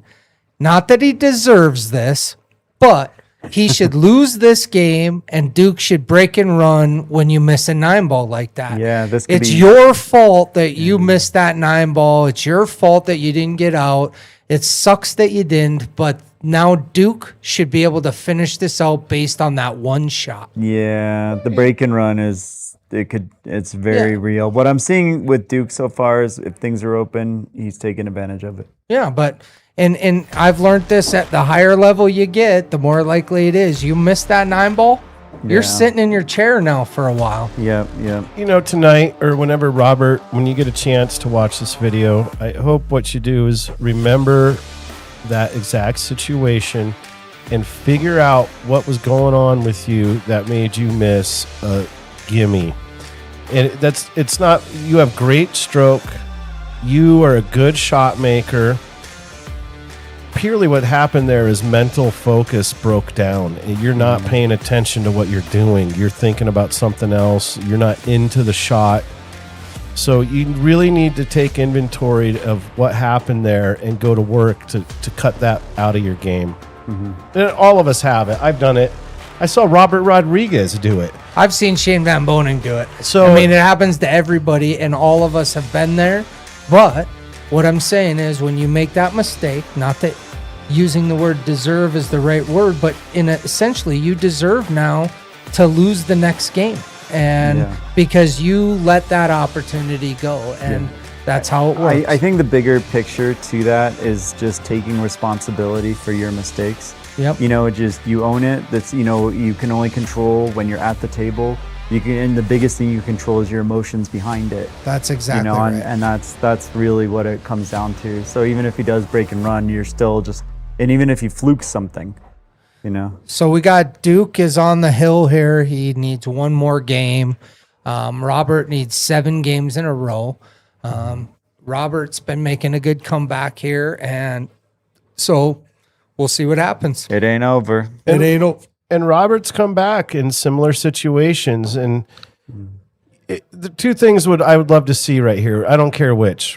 Robert comes back and ties this up, or Duke breaks and runs for the victory. Both things would be wonderful to watch as a fan of good pool. And my vote is that the break and run's going to happen right here because of that one simple mistake. Boy, the 9-ball got a lot of movement there. Yeah. This is a tough shot. Skinny pocket. Yeah.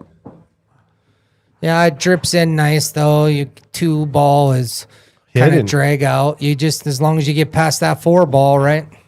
This is the 6-ball's tough. But Would you roll the 9-ball here based just upon how the rack is? Would you ever just bang at that 9-ball? You're up 14-8. If I am going to shoot a flyer at the 9, I'm drawing also into the 3. Yeah. It's a good shot. Ooh, get up Yeah, there. see, that transition was brutal. Yeah. That 4-ball was big. He's got a bank here, though. I think he can bank this and get the cue ball out of the way. This is a really hard bank. You have to throw this. Yeah. Spin it in. Yeah. Spin and speed. Yeah. What about banking it back in the side with some bottom rights? I kind of like that. Wow. I hope he can make that. That would be sick. Let's go. Oh my gosh. Oh, I think he made the right decision there, and I think that's the way I would have played that ball, is I would have tried to bank it back there. But here we go again, right? So here's an opportunity. We know how good Robert and Duke play. We know sitting in this booth, this should be a routine out for him. Going back to Duke's shot, to get shape back there, he needed to hit it higher and softer. Because he hit it so hard, it basically slid. it popped out. Yeah. Right, it didn't have enough time for the spin to take. Yeah. Yeah, he slid along the tangent line and the top never took. Yeah. So you're saying if he would hit it softer, Yeah. it would appeal the top would have curled it off the tangent line, so he wouldn't have He wouldn't have ran into the Right. he wouldn't have tied up those balls. He would have got him where he needed to. He basically was trying to force it follow where he needed to hit it much higher on that cue ball. And because he did it the way he did, that's how that angle opened up as much as it did. See him walking around a lot here. You know, he just missed the ball. He's got another opportunity. He's walking off some of those nerves. He's shaking off that ball he missed. He's given the time it deserves to get out on this rack. So the 2 is going to go in here, right? He's trying to decide if he wants to be here, or basically, again, does he want to be on this side or be on this side? And then he's got to get committed because he needs to be on this line for this 4-ball. So how does he get there best? Wow, he chose to play into the 9 and get directly straight on the 3. Yeah. That was that. I was shocked by that. I didn't think that was the way he was going to go, but it should work out fine. Yeah. Yep. The best advice I ever seen was ball sitting inside of the jaws, pick a rail. You literally, doesn't matter which one, just pick a rail and you'll be able to work your way with cue ball. Thank you very much. So if we That's pick a good rail advice. here, this is how I'm picking it. I'm going with inside, off like this, and back this way. That's the way I would play it. With left, let's see if we're close. Maybe he comes out one. Oh, he just plays it flat up. A little bit across the line, but it's real Basically good. exactly what you said, though. I love it. Yeah. Now he's just a floater. Yeah, 5 to 6 is rough. You kind of got to, actually, you might want to cinch this because you need to maintain angle. So you kind of want to be here in this area. So when you shoot the 5, you can just come across for that 6-ball. Because you do need to get fairly flat on the 6 because I think you want to draw it back to play the 7 right there like that. Yep, I agree. Okay, He does end up too flat. It's a nice rail first shot to get back over if you have to. You definitely don't want to be You flat. don't want to be doing that, but I'm just saying. Yep. I think he's having a little bit of a conversation right now about how flat do I want to get? Do I want to stun? Do I want to roll? Yeah. Looks like please stun it, stop it. That's what I would like. Yeah, and then bounce. It's a little flat. Now I'm hitting this. Yeah. Wow. This is tough. This is my favorite shot. This comes up in yo-yo and you Top draw it. left-hand English. So you're drawing it like this, Bobby? Yeah. Yep. Exactly. And it's fun. Wow. Stroke Master General, let's go. Yeah, so That's a tester for sure. So Huh? it looks harder than it is. You mainly focus on the draw part. Like when you're drawing it and you have an angle, it opens up 3 times the angle that it's going in. And so it actually opens up a lot more than you think it will. So then it ends up, basically your main focus is draw. It opens up by itself and then it hits the short rail to come back out. So you don't have to like overthink it. But we'll see what he chooses to do. He's stunning between. Oh, he forward was. Wow, That was that's beautiful. Yeah. Man, you had he not only did he hit that perfect, he had to create some angle there in order for that to work. Yeah, He without running played that beautiful. But now you're not out of the woods here yet either. How you getting back on that 7? Does it go by the 9? Looks like it. That's the way right there. It's natural. And that's the shape line you want right here. Yeah. Yep. We'll see what he does, though. It I depends think on it how goes feels. by the 9. I think you can roll right out and play right by the 9. Or even short side 7. Come across and do short side 7 for the opposite Other corner. corner. Looks like he's going inside. He's going to Z shape. Oh, he's going your way, JJ. Oh, so it does go I in think there, it huh? goes. I think it goes in there. It must. Yeah, I don't know. I felt like he could have let his stroke out there and then just played it short side, stop shot, 9, you're out. Like to me, that was more of the kiss shot. I would bet high it clips the 9. Because that's just what it looks like. I mean, look, he doesn't like it. He's looking around. He looked at the wall. Well, then, if that's the case, do you just run this right here and leave your Yeah. cue ball right here? He Live to see looked another at day. the wall again. What's he doing? He's trying. Well, he's set up Yeah. to shoot to like a quarter pocket. I know he's going to go back and look at this and be like, man, that would have been really cool to just do the opposite corner. Or he's going to shoot this right in and get out. Yeah. I hope. I'd love to see know. this match be continued. If you're questioning it that much with this much nerves, just send the 7 on the side on the. Well, short and rail. what a great match it's been, even watching Duke get that huge lead. I mean, wow, he was on fire. Oh, that's the end. Well, That's the end. That's the end. I'll say 2 things. Duke showed extreme strong braking and what a good brake can do for somebody. Yeah. And then Robert showed incredible heart. I agree. agree. Nobody can question that. Right, now, take your time and figure this out. This yeah. is not an easy transition. He's he got just 2 did- rails. Yeah. Oh, no. Wow. See, he didn't take his time. There was no plan. It was just like, make it and it'll go over there. No. He actually put up bunny ears to look at the 30 The tangent line. Yeah. Well, he Bunny saw the ears? line. Oh. Yeah, the bunny ears. Oh, I hope it doesn't end on slop. You got to call it, right? You have to call the 9. Call the 9. It's a loss. We're not done. Not a loss. It's spots, right? Oh, it spots? Oh. Wait, he gets to keep shooting? No. Now it's his shot. He's staying at the table, and he called it in the corner. So, if even you- if you make it in the wrong pocket, you still made a ball because It counts as a slop ball. right. So he's going to shoot it again. Oh, weird. Wow. Comes down to a spot shot. Well, that's that, folks. Thanks for watching. It's been an honor to commentate for you. Hit up Bobby Disco if you need some pool lessons. He knows a lot about pool, and he has a good heart for pool. Challenge JJ to a match any day. That guy's a champion. Thank you, everybody. Thanks for sticking with us. And thank you for all the support, the grudge match. Once again, Derek, you're a genius. What you've built here is nothing short of incredible. Thank you. I want to thank JJ, Greg, and Bobby. Bobby for being guest commentator today. Yeah. Wasn't sure that was going to happen. Snuck in, man. Yeah. It's all good. You guys are Love it. incredible. Yep. Thanks everybody for watching. We have a match next Friday and next Saturday, so tune into those. Keep an eye on the Facebook page for the schedule. Right on.